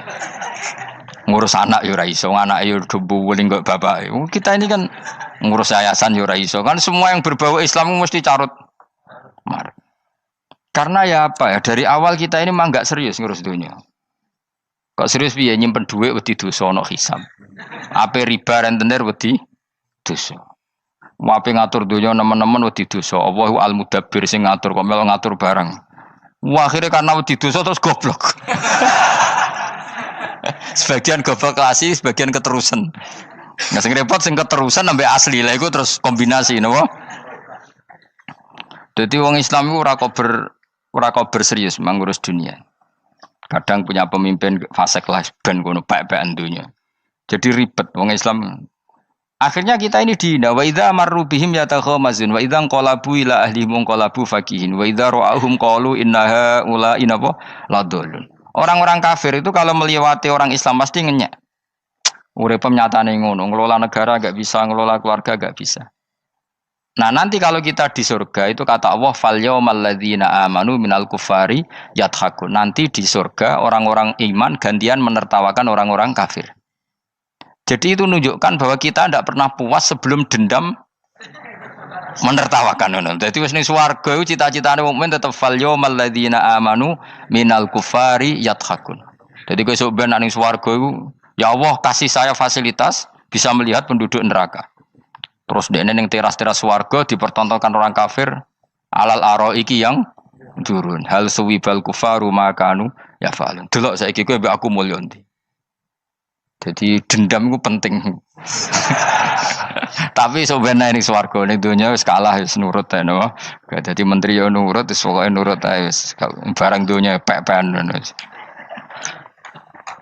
Cuman ora bener ya dielingno iku ya bahaya nek ora bener. Tapi ora usah kerusuhan biasa wae. Gremeng ae gremeng pokoke ben gak dadi udun no. Katanya memang gitu, orang emosi nak diempet tuh dadi udun, dadi wis satok gremeng. Tapi yang jelas Allah punya sunnah bahwa manusia itu tidak bisa puas sebelum melihat musuhnya kalah. Sehingga ahlul jannah yang notabene sudah penuh kenikmatan itu tetap dia enggak lego. Enggak lego kalau enggak tahu nasib orang yang dulu menghina dia. Makanya ini peringatan bagi kita bahwa kita berteman orang tidak soleh di dunia itu boleh. Buktinya tadi ahli surga ketika jagungan cerita saya punya teman ateis yang selalu mencibir saya, katanya nanti nggak ada hari kebangkitan. Lalu teman ateis saya sekarang di mana? Sekajak kancana, dulu ya teman-temannya bilang fayakuluna laga. Tapi si teman ini tetap ingin melihat. Terus dilihat ternyata itu di neraka. Terus melakukan dialek tadi. Apa yang kamu katakan salah. Kamu mengatakan selamat mati akhir urusan salah. Ternyata saya sekarang tidak mati. Afama nahnu bimai itin illa mutatanabuna.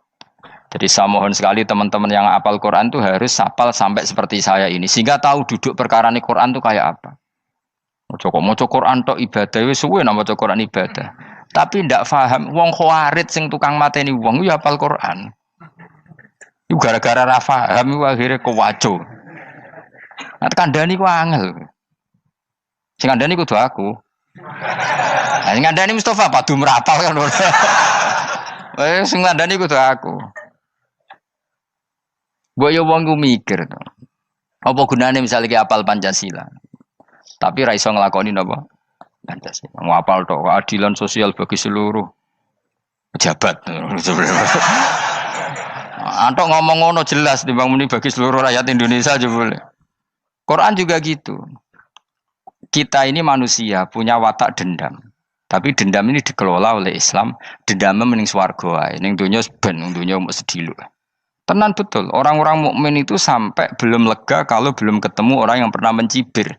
Itu tadi qala qailum minhum inni kanali qarin. Saya punya teman yang ketika di dunia selalu mencibir saya, inna kalaminal musaddiqina idza mitta wa kunna turaba wa idzaman aina lamadun. Teman saya itu selalu mencibir, masa kamu percaya hari kebangkitan? Kita nanti kan sudah jadi tanah, jadi tulang belulang, masa bangun lagi? Yang benar saja kamu. Nah, orang-orang yang mencibir ini kan sakit. Orang dicibir itu kan nah sakitnya itu terbawa sampai surga. Tapi nek mlebu neraka ora kok berdendam melane. Dadi dendam iku anane ning swarga, nek ning neraka ora kok berdendam. Dianjuti malaikat oleh dendam piye. Tapi bareng ning swarga happy-happy iku piye? Kancam dhisik sapa wae. Ora kanca partai maksudnya kanca gitu. Ya dadi sok nang ning swarga musa-musamu delok. Jebule swargane sak dhuwurmu. Lan aja geman musa ya aku demen isin besok ben. De musuh jebule swargane. Ndi musuhku sing wane aku delok. Terus jare kancamu teko, aku ning dhuwurmu. Ya jarak. Repot ya. Jadi terus kedua, peringatan dari Quran. Allah itu saking kudrohnya itu senengane itu gawe fitnah. Fitnah itu sesuatu yang enggak masuk akal. Jadi wong kafir utawa wong Islam piyambak iku kon iman sesuatu yang paradok. Iku kon ngimani ning neraka iku ana wit. Lah neraka iku panase ngono, ana wit. Mulane jare wong kafir Muhammad tambah suwe tambah ra waras. Mergo wong neraka iku makan sajaratus zakum. Mulane wong kafir tambah guyu Muhammad tuh gak waras. Jare neraka banget panase, tapi di saat yang sama ngomong wit iso tumbuh. Mestinya neraka itu kan enggak ada pohon. Mulane Allah nanti ngendikan wa ma ja'alna ru'yallati arainaka illa fitnatal linnas wasyajaratal mal'unata fil Qur'an. Jadi satu orang itu diuji disuruh ngimani Isra Mi'raj. Nabi yang tetap posisinya di Mekah diberitakan oleh Quran bahwa Nabi telah menembus langit Sabtu dalam lahdoh satu malam. Wong kafir malah guyu-guyu. Terus kedua ada pohon yang tumbuh di neraka. Mulane dawuh pangeran sebuti wa ma ja'alna ru'yallati arainaka illa fitnatal linnas wasyajaratal mal'unata fil Quran. Jadi diuji. Yes ngono dunya kaya wong Islam sakniki niku. Yang mengklaim negara Islam tata kelolanya carut marut. Yang negara non Islam kadang tata kelolanya rapi. Sehingga seakan-akan kita ini salah ngurus dunya wae ra iso mung ngurus akhirat. Tapi saya berharap sing dicibir iki sok ben mlebu swarga. Dadi iso dendam. Tapi nek mlebu neraka iku ora kober dendam. Lan kula mboten gadah rencana mlebu neraka mboten gadah. Kula niku nggih pendendam dadi mangkalku ben kesampaian sampeyan nak teng pundi? Swarga. Kita harus ngalami fal yawmal ladzina amanu minal kuffari yadhakun alal araiki yang jangan sampai kita ngalami kita sendiri disiksa. Kowe ngilu awakmu dhewe, milih dendam apa milih mlebu neraka? Milih dendam ya. Syaratnya mlebu apa? Swarga. Ya. Jadi pangeran itu memang sering damel sesuatu itu paradok. Tapi memang Allah sengaja. Mulane kula bolak-balik matur, ulama itu banyak, yang jaga akhlak ya banyak, yang jaga ilmu yang banyak. Kadang yang jaga ilmu itu yang akhirnya nyuwun sewu cangkem elek dan itu penting. Saya di mana-mana bilang, sesuatu itu kadang nggak bisa dijelaskan secara baik-baik. Syaratnya kudu cangkem elek. Cuma karena itu nggak mungkin kita nisbatkan pada Nabi, ben aku wae sing tanggung jawab. Kalau nak dinisbatkan Nabi kan elek, maksud Nabi kok gerakan cangkem elek. Ben aku wae. Nak pancen salah, aku sing tanggung jawab. Tapi nyalahno aku neraka, yakin neraka. Siji yo ora level, napa siji ora level. Dhisik sahabat itu akhirnya yo nyuwun sewu cara ora sahabat yo cangkem elek. Mergo mangkel. Ada orang munafik saking ora ngajari ngene. Kenapa saya bikin gerakan cangkem elek? Kok janut lho. Kowe asli elek maksudnya cangkemmu wis elek ora kok. Kok nang darane aku harus gebak ora asli cangkemmu wis elek. Wis ngono perkara dunya, ora perkara hak. Nah kan perkara hak, cek keren. Wong munafik ku saking mangkelnone ning Kanjeng Nabi, saking kepengin Nabi itu ketok goblok, ketok salah. Iku kadang takok nggowo untane unta. Takok, "Mat, untaku iki sing ngawini untane sapa? Kok anake kok ora kembar?" Terus ana sahabat sing cangkem elek koyo Ruhin. Tak pajangi aku. Kowe apa-apa? Dadi oleh muni ku nazautu alaiha, nazautu cara aku sing nyelingkuhi. Terus ki apa? Mergo gak trimo nabine dikei pertanyaan sing gak masuk akal. Paham? Begitu juga ketika mereka nyembah berhala Lata Uzza iku sing cangkem elek ya sahabat. Mergo nabi ra pantes. Cangkem elek bicara, aku gek bengi pas sampe nyembah berhalaku. Jebule pas diuyoi luwak. Aku mikir, mosok pangeran duwe luwak menengah iki apa-apaan? Dikencingi apa? Luwak. Ada lagi orang Bedui, orang munafik tanya, Muhammad, idda'aita annaka utiyal wahya. Kamu tuh mengklaim kamu dapat wahyu. Sekarang onta saya hilang. Lalu posisi onta saya di mana? Kamu idda'aital ghaib. Kamu mengklaim tahu barang ghaib. Sekarang onta saya di mana? Sahabat akhirnya kecangkemel, tak colong apa-apa pokoknya. Pergamane. Pokoknya butuhnya mangkel lo, bodoh mangkel lo nih. Mergo gak terima Nabi ini nggo pertanyaan-pertanyaan yang tidak mendidik, yang menyudutkan. Yang paling parah mau nazautu alaiha. Yo aku sing nyelunggi wae apa-apa. Nah sama misalnya orang kafir bilang orang Swiss lebih bahagia timbang orang orang Ethiopia. Orang Eropa lebih bahagia ketimbang orang Syria. Kamu harus bilang, kata siapa? Coba ukur. Kita yang miskin, kita yang tidak menteri, kita yang tidak siapa-siapa. Andai kan ditimbang kebahagiaan kita dengan menteri tidak mesti kalah. Mereka juga punya atasan yang mengganggu kan. Kue jadi buruh majikan ya tersita oleh atasan. Menteri ya tersita oleh atasan.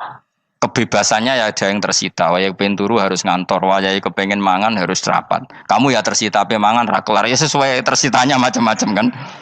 Semua itu kita sama kok. Ada yang sesuatu yang kita tidak gesam, mereka juga sama ada sesuatu yang tidak. Ya.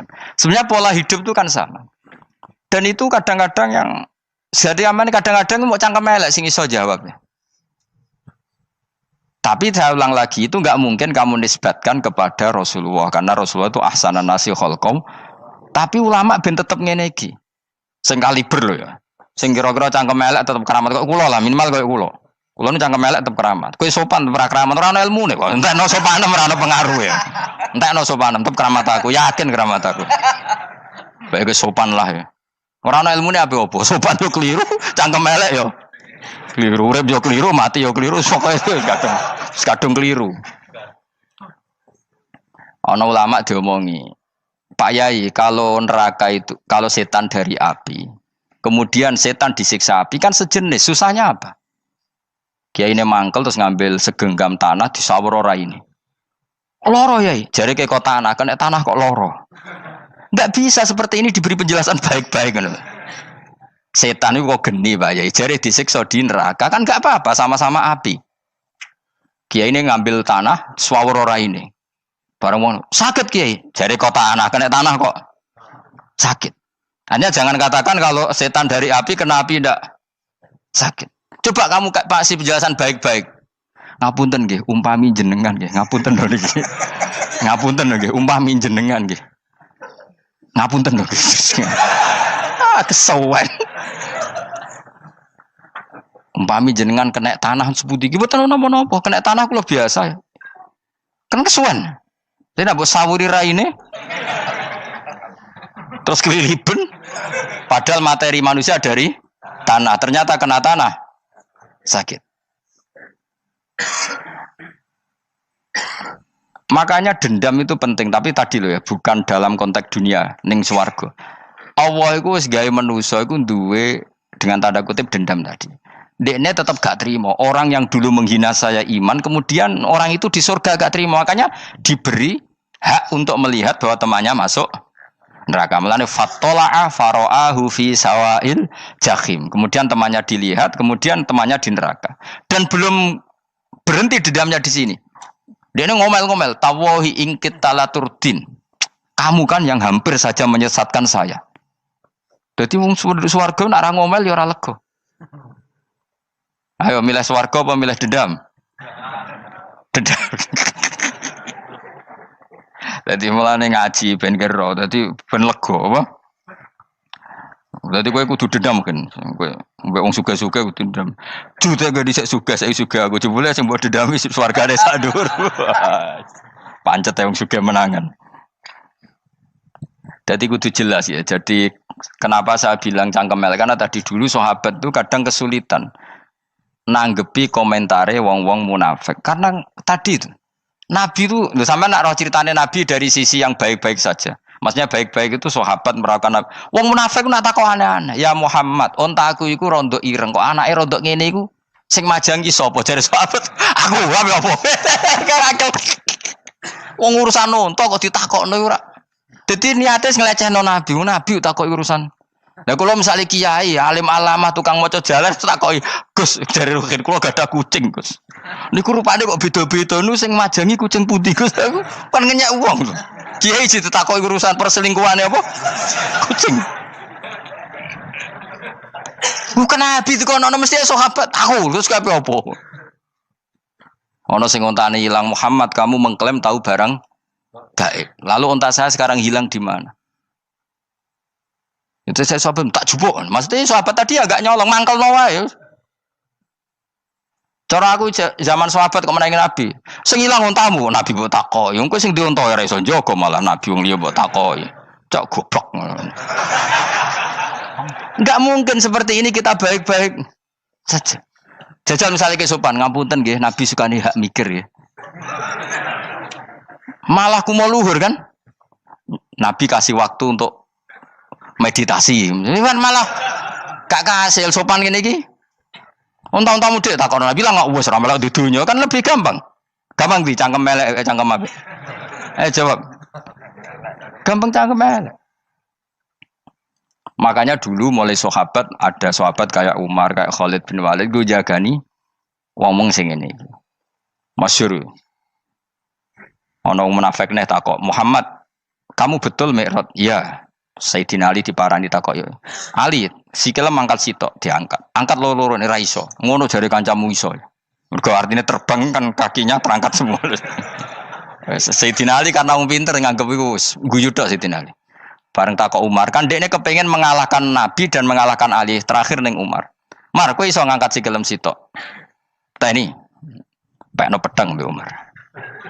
Kewan iki. Ngono ku ora iso diadepi api-apian. Kok Umar wis ngerti iki ora kena diterangno mbek akal. Makanya saya punya rencana, umpama aku menangi Nabi, itu sangat melek. Nabi ra usah ben tetap ahsana nasi kholqom. Nabi kita selamatkan supaya tetap steril. Masyhur kan, jadi ada orang Yahudi itu membawa kambing mati kan. Wedhus itu mati. "Ya Muhammad, kambing yang mati ini yang bunuh siapa?" Karena Nabi orang tauhid ya Allah. Yang bunuh kambing mati itu Allah. Agamamu ini aneh Muhammad. Yang dibunuh Allah langsung orisinil haram, yang lewat tangan-tangan jahil manusia halal. Itu sing disebut wa kadzalika ja'alna likulli nabiyyin aduwan syayatinal insi wal jin yuhi ba'dhum la ba'din zukhrufal qauli ghurur. Coba cara aku menangi Nabi. Kan nak cara medis kan jelas ya, kan tentu sehat yang disembelih karena darahnya keluar. Tapi mereka ngomong wong orisinil dibunuh wong langsung kok malah haram, yang dibunuh manusia. Ini aneh mata agama. Cara aku menangi zaman Nabi, yo ono pangan dhewe ngono kowe sing gampang dikira-kira. Tapi ojo Nabi lho sing ngendikan, kowe wae sing penggemar Nabi. Kancang kemelek pantes selain bakat yo ora bakal dadi nabi wis. Ya kowe nak muni halal yo pangan tekno. Kan dekne muni halal kan? Ya wis entekno. Ben do mangan apa, Badang. Tapi Nabi kan gak mungkin ngendikan seperti. Tapi sahabatnya dong ngendikan gitu. Mergo ya mangkal ngadepi. Jadi kadang-kadang orang itu gak bisa dikasih penjelasan secara apa? Baik-baik. Ya tapi tadi saya ulang lagi, kita kudu tetap nyelametno Kanjeng Nabi. Yes, mulane ulama itu udah keras masalah bab ngadepi wong fasik itu keras.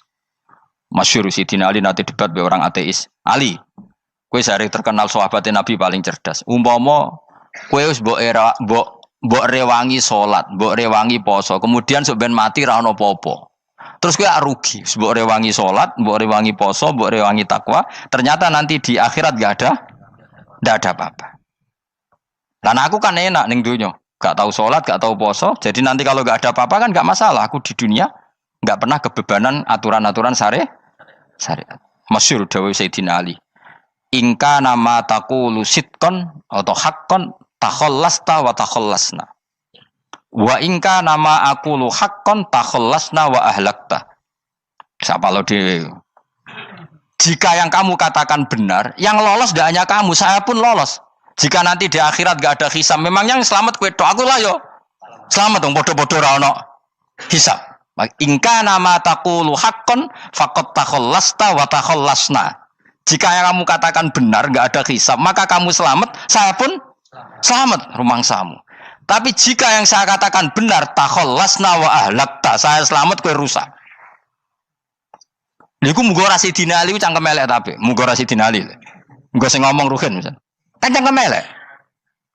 Karena orang seperti itu ora iso mbok terangno api-apian. Di kampunten nggih mengke delok mengke. Lho delok mengke kesuwen li. Kowe nek mati wae SMS aku malah do ndindi ngomongnya. Maka jawab Sayyidina Ali, jika yang kamu katakan benar, yang selamat tidak hanya kamu, saya pun selamat karena tidak ada apa? Hisab. Tapi jika yang saya katakan benar, maka takhallasna wa ahlakta, saya selamat, kamu rusak. Mulane cara kula wong Islam kudu yakin mlebu swarga. Senajan to pun rokok sik. Saya berkali-kali bilang, kita pun nuruti khawatir. Sebenarnya sholat kita potensi gak diterima Allah karena ada ikhlas. Puasa kita juga gitu. Tapi masalahnya kubu sebelah darani siapapun mati itu masuk swarga. Lan aku kalah iklan iso kalah. Lan aku kampanye paling gampang ngaji swarga, ngaji ra paham yo swarga, go kitab ngalor ngidul yo swarga, modus gaya-gayanan yo swarga. Ngaji mergo mangkel bojo yo swarga. Ngaji nglalekno utang yo swarga. Oh, kubu sebelah wae swarga terus bosok kene sing iman gak.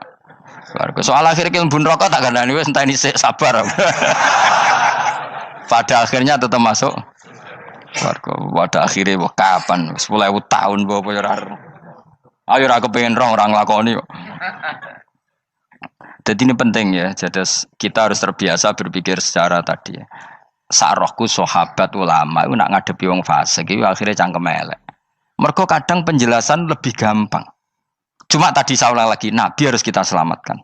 Tajane Nabi Ibrahim ya podo parah.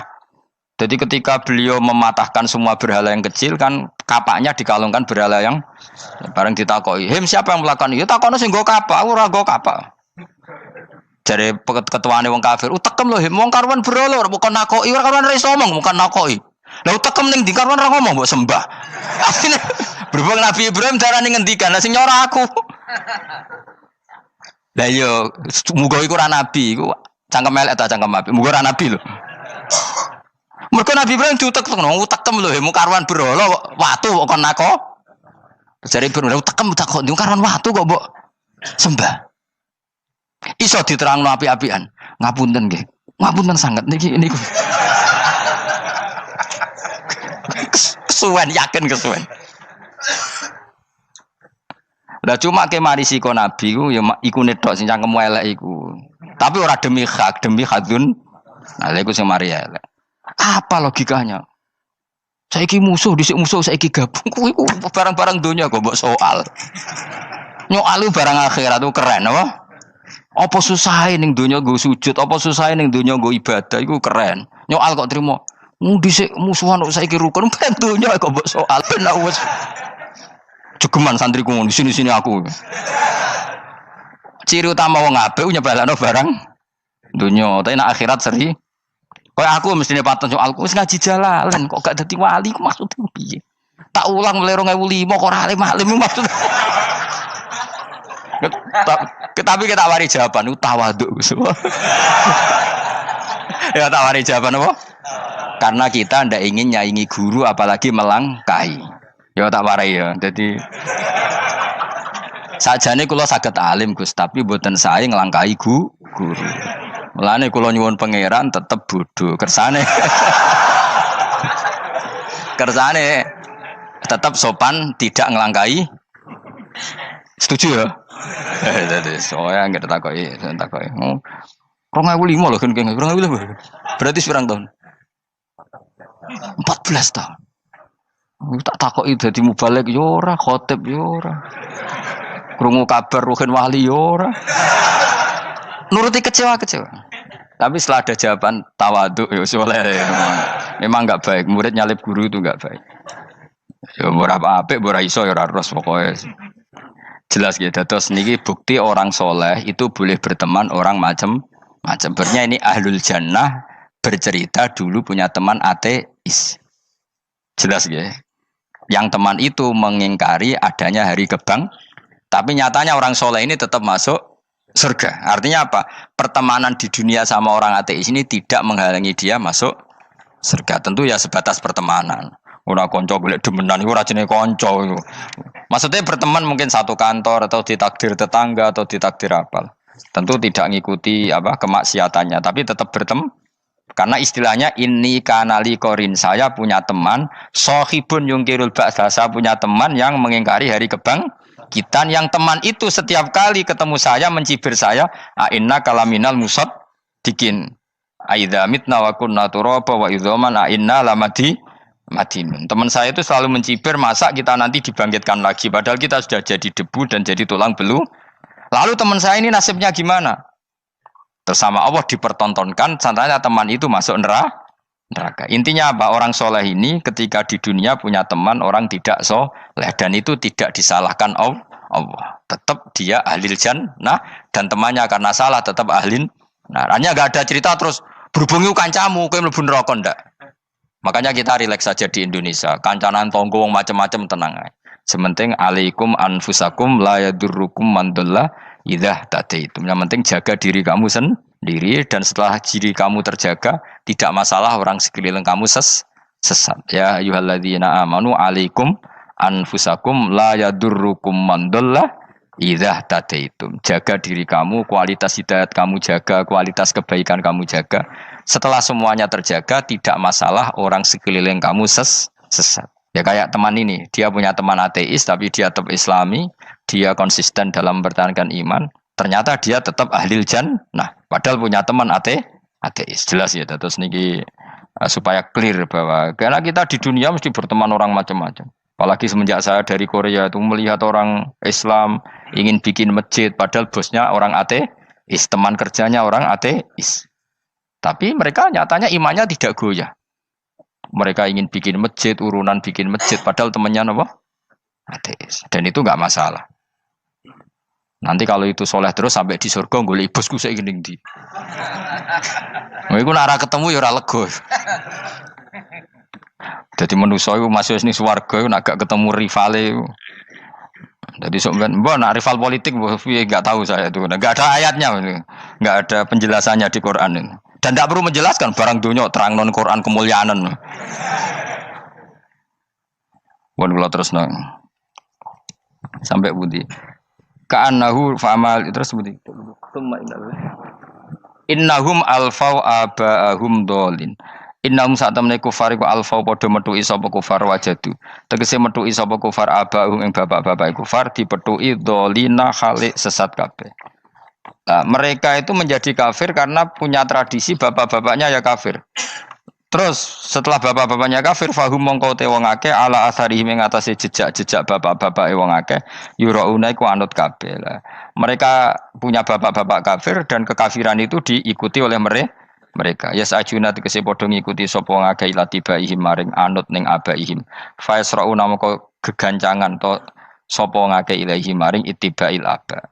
Maksudnya gini, kalau tahu senior kita sesat ya jangan ikut. Mereka enggak, bapaknya sesat nyembah batu, nyembah makhluk. Mereka ikut menyembah batu, menyembah makhluk. Harusnya kalau salah kan enggak perlu apa diikuti. Jadi kesalahan itu ya kadang ikuti tradisi. Tapi ya tradisi yang seperti itu, kalau tradisi yang baik ya harus diikuti. Walakodolan teman-teman sesat kau belum sedurunge iki generasi sopo akfarul awalin. Sopo aki-aki wong dhisik. Minal umami sing pira-pira umat almadiyati kang wis kliwat. Walakot arsalan teman-teman ngutus ingsun fi dalam kabeh mungkirina ing sing meringatno kabeh. Minar rusul sing pira-pira rusul mukhawifina tur ngekeki peringatan kabeh. Fangzur mongko angen-angen sira kaifa kana halika ya apa ana apa akibatul mudharin, apa akibate wong sing dikei peringatan ayil kafirin tegese wong kafir kabeh. Ai akibatuhum tegese uta akibate kabeh akhir dari perjalanan mereka wa aladabu siksa. Orang yang tidak iman pasti akhir perjalanannya siksa. Senajan to ning donya mereka ngelola dunia lebih baik ketimbang kita, kehidupan dunianya lebih baik ketimbang kita. Intinya kowe aja sampai kalah donya kalah akhirat. Awas kene. Kalah donya aja sampai sini-sini wong. Sego jalalan jebule kalah donya. Gunane apa nggo konsep jalalan ngalor gitu. Tulis jalalan kalah di dunia menang akhirat. Jebule kalah pisan. Innalillahi wa inna ilaihi raji'un. Awas ke sebenarnya bus warga sini-sini wong. Illa ibadah wahi kecuali pira-pira kaulian Allah al-mukhlasina kang ikhlas kabeh, al-mukminina kang mukmin kabeh. Fa innahu mongko satune ibadu wa al-mukhlasin utawa al-mukhlasin iku najau. Iku selamat sapa kabeh minal adabi sanging siksa. Li ikhlasihim krana ikhlase wong akeh fil ibadati ing ibadah. Nak kira iki ta apa? Illa ibadah wahil mukhlasin sami nggih. Fathah. Kira iki ta napa? Lame fathah. Illa ibadah wahil mukhlasin. Tapi ana sing kira mukhlisin apa mukhlasin? Kira iki to. Hah? Ora lha jeng nang Qur'ane Quran. Mukhlas. Auli anna wa ta satemne wa ta'ala akhlasa nyelametno sapa mikhlasno sapa ing kabeh lah krana ikilah amal ala qiraati fathil lam ing atase wacanan maca lam. Dadi qiraah itu ada illa ibadah wahil mukhlisin, ada illa ibadah wahil mukhlasin. Jadi mang dua qiraah. Tapi ki anut sing umum ya, aja aneh-aneh yo. Walaqad nadana nuhun falanikmal mujibun. Walakon nadana lan teman-teman ndonga nek kita sapa nuhun Nabi Nuh bikauli iklan dawe Nabi Nuh, Rabbi inni makhlubun fantasir. Rabbi do pengiran ingsun ini sak temen ingsun makhlubun den kalahno, fantasir mongko kula aturi nulungi panjenengan. Fala ni'mal mujibun, mongko iku banget nikmate sapa al mujibun, sapa zat sing nyembadani lagu maring Nuh nahnu te kita. Aida'ana ala qaumi. Maksudnya Nabi Nuh ketika tertekan oleh kaumnya, kemudian Nabi Nuh berdoa kepada saya. Dan saya kata Allah fala ni'mal muji bundat terbaik yang memberi terkabulnya doa itu fala ni'mal mujibun. Ya Nuh berdoa kepada saya kata Allah dan saya kata Allah adalah zat terbaik yang bisa mengabulkan doa. Itu jenenge apa? Fala ni'mal mujibun. Eda ana tekse donga sapa Nuh nak ing kita ala qaumihi ing atase kaum Nabi Nuh fa ahlaknahum. Mongko ngrusak ingsun ing kaum Nabi Nuh bil ghoroqi kelawan tenggelam. Jadi kowe nak mangkel mbek wong-wong sing ora iman, iku pilihane iku kowe parek pangeran. Nak parek pangeran nak sing ora iman dikalahno pangeran. Kowe ora usah dadi ekstremis, malah ribet dhewe. Pasrahno napa pangeran. Lah nek kira wali ora mandi-mandi, ora mandi ya wis. Sementing kowe ning donya bernegara secara sehat, gak perlu dadi napa? Teroris, gak perlu dadi napa? Ekstremis. Karena Nabi Nuh ketika mangkel mbek kaume, Nabi Nuh ngebom mereka apa matur pangeran? Matur pangeran, kemudian pangeran sendiri yang ngambil napa tindakan. Kowe yo ngono mbek musuh-musuhmu sing hasud mbek kowe. Tapi mbah kok nang pangeran malah bela kono. Lah kadang musuhmu luwih bener timbang kono ya. Timbang kowe. Kono kerja keras sugih. Terus duweni kowe sekere turu. Terus mbok pasutno jebule pangeran bener. Kok kowe pemalas. Kono bekerja keras. Yo mbah nak ngono. Lan juga mati musuh wong saleh. Mergo nak maksudno malah balik ning kowe. Di musuh sing ra saleh dadi menang kowe. Nak padha ra saleh ya mbok ra jelas. Fa ahlaknahum mongko ngrusak ingsun hum ing kaum Nabi Nuh bil ghoroqi kelawan apa tenggel. Sing jelas nabi-nabi dulu nak kecewa mbek musuhe iku mature teng pangeran. Mboten kalau perang itu beda loh. Nabi kalau perang dia perang di arena perang di Badar di Uhud. Jadi janjian terus duel.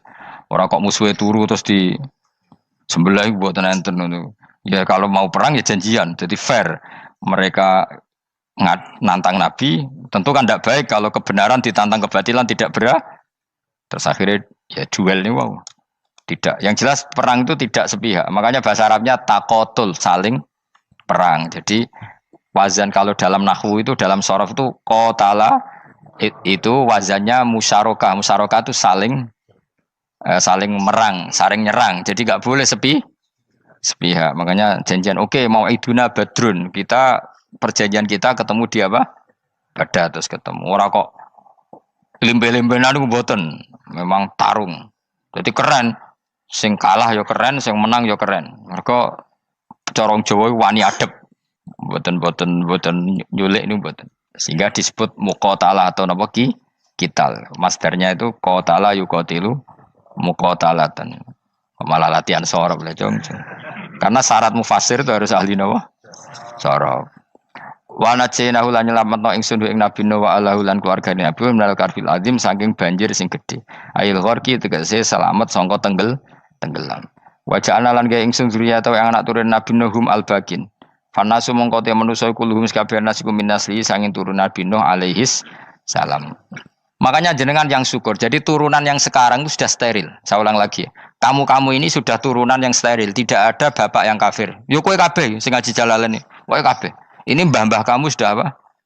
Steril. Karena manusia pertama Nabi Adam, terus Nabi Adam seterusnya itu masih ada yang kafir macam-macam. Era Nabi Nuh ini bapak kedua. Sing kafir tenggelam kabeh, terus ada orang 80 semuanya mukmin. Makanya kita-kita yang sekarang itu istilahnya Allah dzurriyyataman hamalna ma'nuh. Kita ini turunan orang yang diangkat di perahunya Nabi Nuh.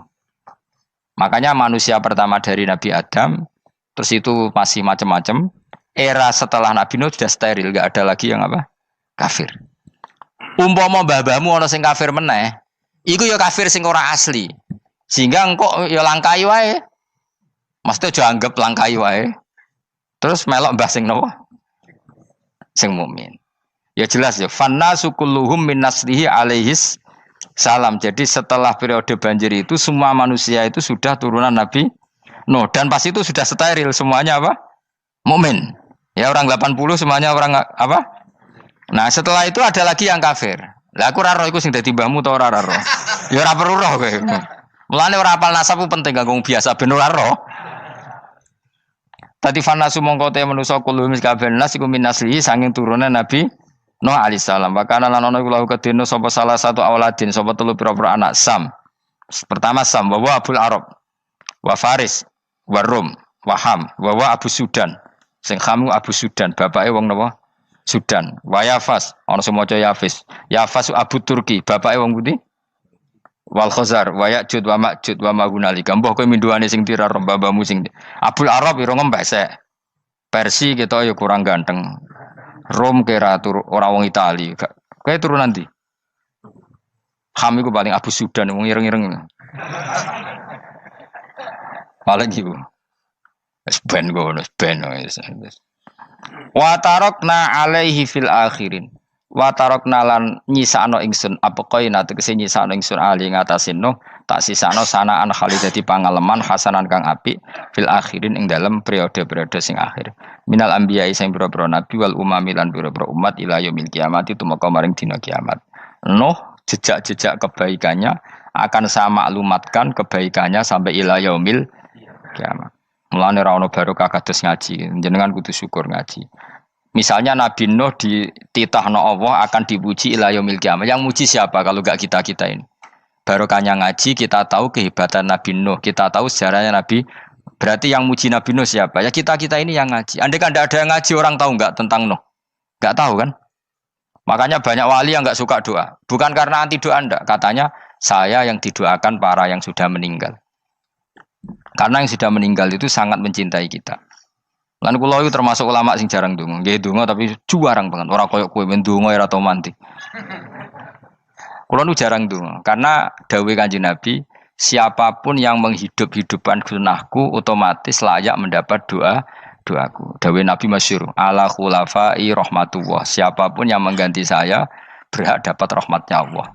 Manhum ya Rasulullah. Siapa itu? Alladzina yuhyuna ma amatahun nas min sunnati, orang yang menghidup-hidupkan sunnahku yang sudah mati. Coba Nabi Nuh sekarang dapat titah dipuji di dunia ila yaumil. Yang muji siapa coba? Kita-kita kan. Karena kita menerangkan sejarah Nabi Nuh bahwa beliau adai ila Allah, beliau konsisten berjuang ila tauhid. Coba kalau tidak ada orang ngaji, siapa yang tahu Nabi Nuh? Man huwa, siapa dia? Kan tidak ada yang peduli. Itu kayak kasus Musaddaq dulu. Katanya Musaddaq kan punya pengaruh 40.000 orang yang ngakui Musaddaq itu Nabi. Ternyata itu keliru, itu hoax. Saya termasuk orang yang menanyai kenapa mereka menabikan Musaddaq. Tak tanya, kenapa kamu percaya Musaddaq Nabi? Memangnya kenapa kalau dia Nabi? Nah, kamu tahu Nabi apa? Nabi itu apa? Tidak tahu. Gitu sih. Makanya saya itu menyayangkan di berita. Sebenarnya yang mereka mengatakan Musaddaq Nabi itu tidak tahu Nabi apa itu tidak tahu. Cuma mereka percaya demokrasi. Kalau dia ngaku Nabi susahnya apa sih? Pikirannya itu. Susahnya apa kalau dia Nabi? Lah kamu tahu Nabi apa? Enggak tahu jadi. Repot kan? Itu kan seperti orang pakai nama Ghazali tapi enggak tahu sakralnya Imam Ghazali. Akhirnya ngefly. Jenenge Abdul Qadir Jilani beling ora karuan. Mergo ya ora roh. Ya kok jenenge Mustofa ini. Orang pilihan tapi ya kelakuane ngene iki ngono. Aduk Ruhin di wong sing tukang istirahat. Dadi maknane Mas Ruhin wong sing seneng. Mengane turu. Jadi saroha maknane istirahat. Nganggo sintasin. Sinta itu tukang istirahat bener udah pemain iki. Ya ora apa-apa, donya sepele kan tinggal istirahat. Jadi makanya kan nggak ada ulama yang nggak dicintai para wali yang sudah meninggal karena tadi siapapun yang menghidupkan sunnahku setelah sunnah itu mati maka dapat doaku. Sehingga ulama ya doanya ya biasa aja, ndak usah berlebihan, ya sedungos. Karena kita yakin dungane Nabi luwih mandi timbang doa kita. Kalau kita menghidupkan sunnahnya Nabi, ngaji maksudnya. Cuma namun di sunnah Rasul gak tahu ngaji. Sunnah Rasul yo ngaji iku sing karuan.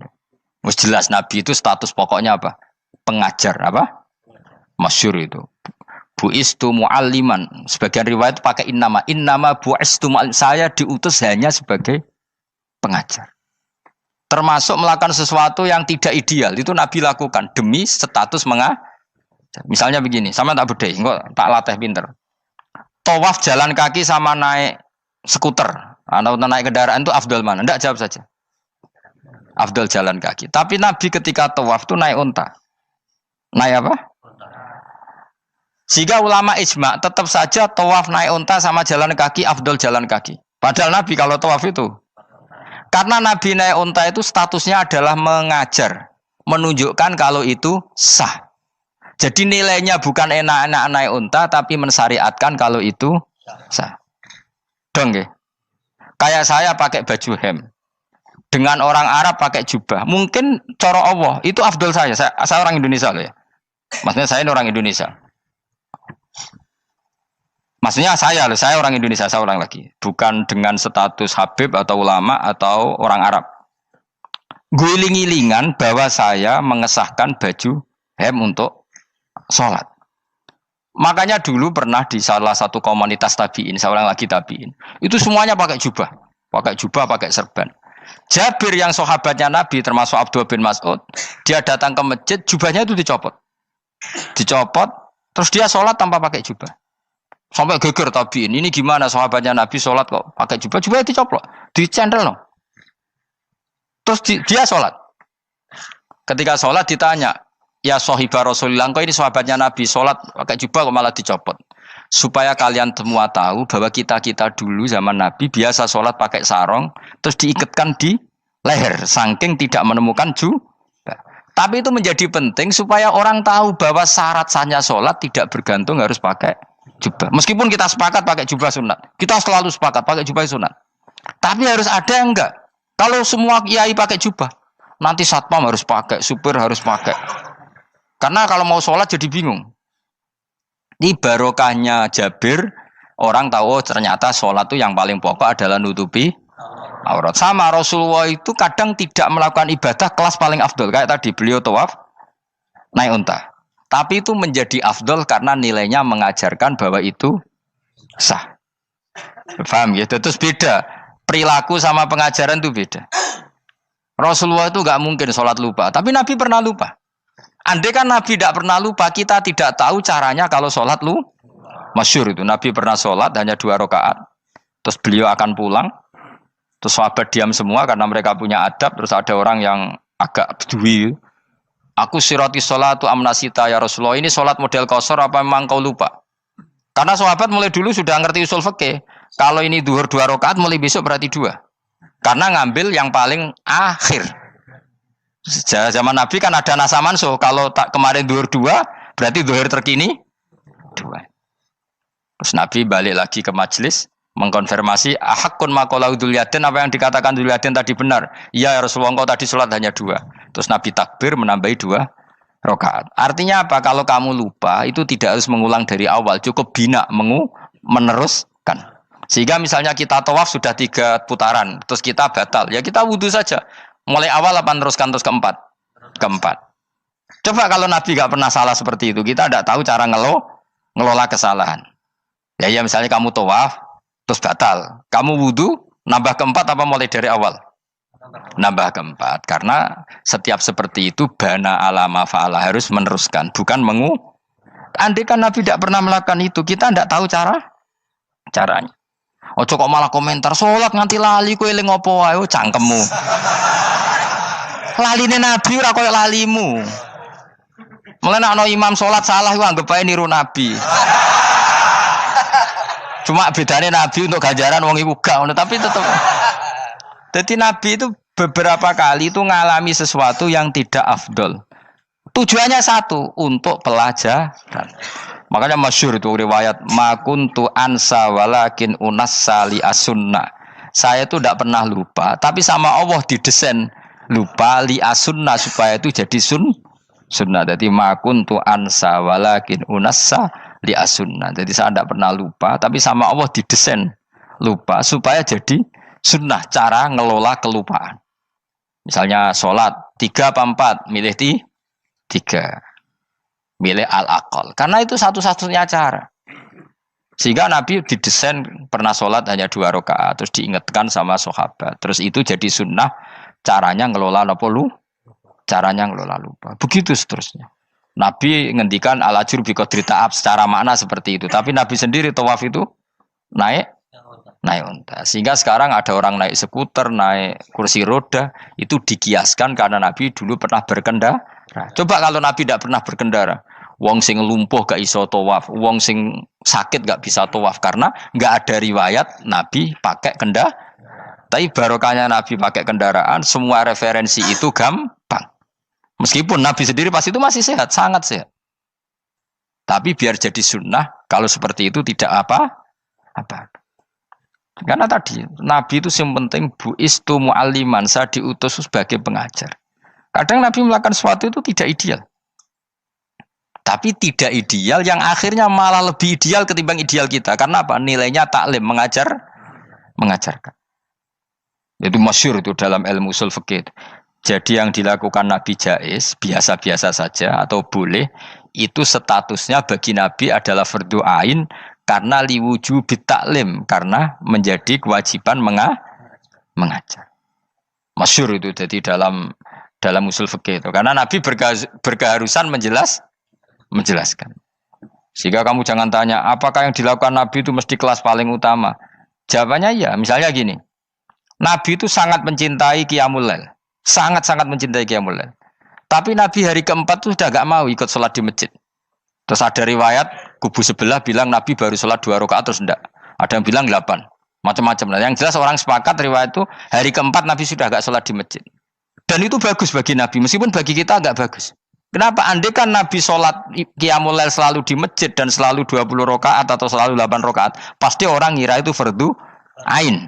Bahwa Qiyamul Ramadan harus apa? Di masjid. Dan harus 20 rakaat atau 8. Tapi Nabi dari awal sholat itu tidak konsisten. Kadang 2 rakaat, kadang 4 rakaat, kadang 6 rakaat, kadang 9 rakaat langsung tanpa salam. Full langsung salam. Kadang 2 salam, kadang 9 rakaat full langsung salam. Akhirnya apa? Imam Syafi'i berkesimpulan yang namanya tasyahud awal itu sunat. Kamu sekarang sholat duhur, keyakinan kamu tasyahud awal sunat gak menurut mazhab Syafi'i? Sunat kan? Karena Nabi pernah sholat malam 9 rakaat langsung tanpa tahiyat. Salam 1. Nah karena Nabi tidak konsisten juga beberapa kali meninggalkan itu, umatnya tahu kalau tarawih itu sunnah. Sehingga bakulmi ya tetap adolmi yang tatpam tetap jaga. Dan orang tidak akan mencibir itu karena memang ada yang pulang tarawih, ada yang enggak, dan itu kebanyakan. Ya barokah Nabi tadi. Loh saya betul, saya itu tidak sombong. Saya itu punya pondok. Punya santri banyak. Sampai sekarang saya kadang ya tidak tarawih. Ya ora delik biasa. Supaya orang tahu kalau itu mah enggak wajib. Tapi berhubung saya wis nama wis kadung apik ngono ku ya ora dadi jatuhku. Aman. Tapi sebenarnya hatiku yo nangis, kangen kula mbek pangeran. Lu Nabi sangat kangen mbek pangeran, tapi kalau melakukan ibadah secara terbuka semua pasti dikira itu wajib dan itu memberatkan umatnya. Nah, kowe ora usah ngono, kowe ora usah terus niru Nabi, kadang-kadang ra traweh niru Nabi. Kowe bola-balik wong ora ngarah, anut kowe ora ngarah. Mulane traweh wae, nek kowe bareng traweh wae. Kok GR apa ono sing nyoroti perilakumu ora ngarah. Makanya kenangannya Sayyidah Aisyah itu kenangannya beliau itu wa in sama siapa teks hadisnya ini ada di Sahih Muslim wa in kana Rasulullah la yadaul amal wa yuhibbuhu makhafata ayyufrada alaihim. Sungguh Rasulullah itu sangat mencintai amal tapi beliau terpaksa meninggal. Jadi Nabi itu sangat merindukan amal, tapi terpaksa beliau meninggalkannya, takut itu dianggap wajib. Misalnya Nabi siwakan. Kebayang nggak kalau kamu bangun tidur nemu bupati, nggak kebayang. Nemuin presiden apalagi nggak kebayang. Lalu kamu bangun tidur langsung sholat, wudhu terus sholat tanpa siwakan, kebayang nggak? Kan nggak kebayang. Jika kata Nabi, umpama saya itu tidak memikirkan umat saya, sikatan itu tak wajibkan setiap orang mau sholat. Wong kita mau ketemu presiden, menteri saja, bangun tidur mesti sikatan dulu baru ketemu. Masa ketemu Allah tidak sikatan? Artinya Nabi itu nggak kebayang, nggak pakai siwak itu nggak kebayang, karena mau sowan pangeran. Padahal lisannya Nabi sudah thayyib, sudah wangi. Tapi Nabi terpaksa kadang-kadang meninggalkan siwakan itu, karena takut nanti dikira wajib. Kayak apa Nabi? Artinya Nabi pas siwakan ya baik, karena menunjukkan itu sunnah. Pas tidak juga baik, karena ini menjadi pelajaran kalau itu tidak wajib. Lah anak kowe pas ra siwakan mergo dablek ngono lho. Mulane kowe ojo kan kayak jajal ya kangkang sing biasa rokokan, bariku ana komat langsung salat tas siwakan. Sing biasa ngaji sore iku lho ora usah contoh adu-adu. Gak kelakuanem lho. Iku perkara niru Nabi ta perkara rasa-rasane jawab. Jadi Nabi itu beda. Perilaku apa saja itu jadi teladan, akhirnya jadi referensi. Begitu juga Nabi yang mensunatkan sunat safar, sunat kudum. Tapi Nabi beberapa kali ada sholat. Ada sahabat yang selalu sholat safar. Kalau pergi sholat, kalau datang sholat. Sampai Nabi ya disalahno. Agama ora ngene iku, Cung. Aja nemen-nemen. Wala yusyadza hadatina ahadun ila ghalabu. Sing tenanan nyekeli agama, iku kok mesti kalah. Nak kalah terus bosen. Utawa tukang nyalahno wong liya. Coba kamu kalau gak pernah tahajud, wong turu terus mbok arani Zaid turu, Ruhin turu. Jajal kita tahajud 2 minggu. Oh kebo turu. Lha tahajud 2 minggu ngebok-ngebokno wong ngono. Mulane salehmu bahaya. Mulane aku seneng saleh pas-pasan ini seneng. Sekali over city mesti cangkemmu elek. Aku sih yakin lho. Wis rai-rai ini ketara, aku sapal. Jajal kowe sing ngaji aku kon tahajud seminggu roh wong turu.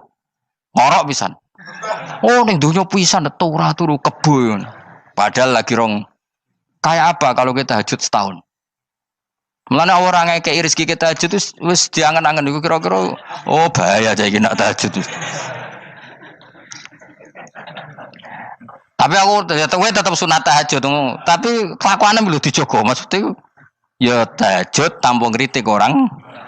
Nak kowe kuat ngono ya monggo. Tenak kira-kira cangkemmu elek sadok urip ngene-ngene wis. Ibadah pas-pasan. Wong nggo model hadis Arabi. Ya Rasulullah, betul salat itu hanya 5 kali sehari ya. Enggak ada yang lain yang wajib ndak. Demi Allah saya ndak akan menambahi dan ndak akan mengurangi. Pas. Wis wae makom kula wis wong desa niku mawon. Daripada nambahi tapi akhirnya kecang. Nek sampean ape ibadah sak ndure kula nggih monggo. Itu lebih baik. Wis ra alim ra ibadah terus kabeh apa? Nah kula kan ketambal ngalim. Kurang ibadah menang alim. Lan aku ya kurang ibadah menang apa? Menang kasus. Tapi Rasulullah itu tersiksa yang jelas. Beliau itu kalau enggak ibadah tersiksa. Tapi terpaksa meninggalkan ibadah yang dicintai karena takut dianggap wajib. Kayak apa Rasul?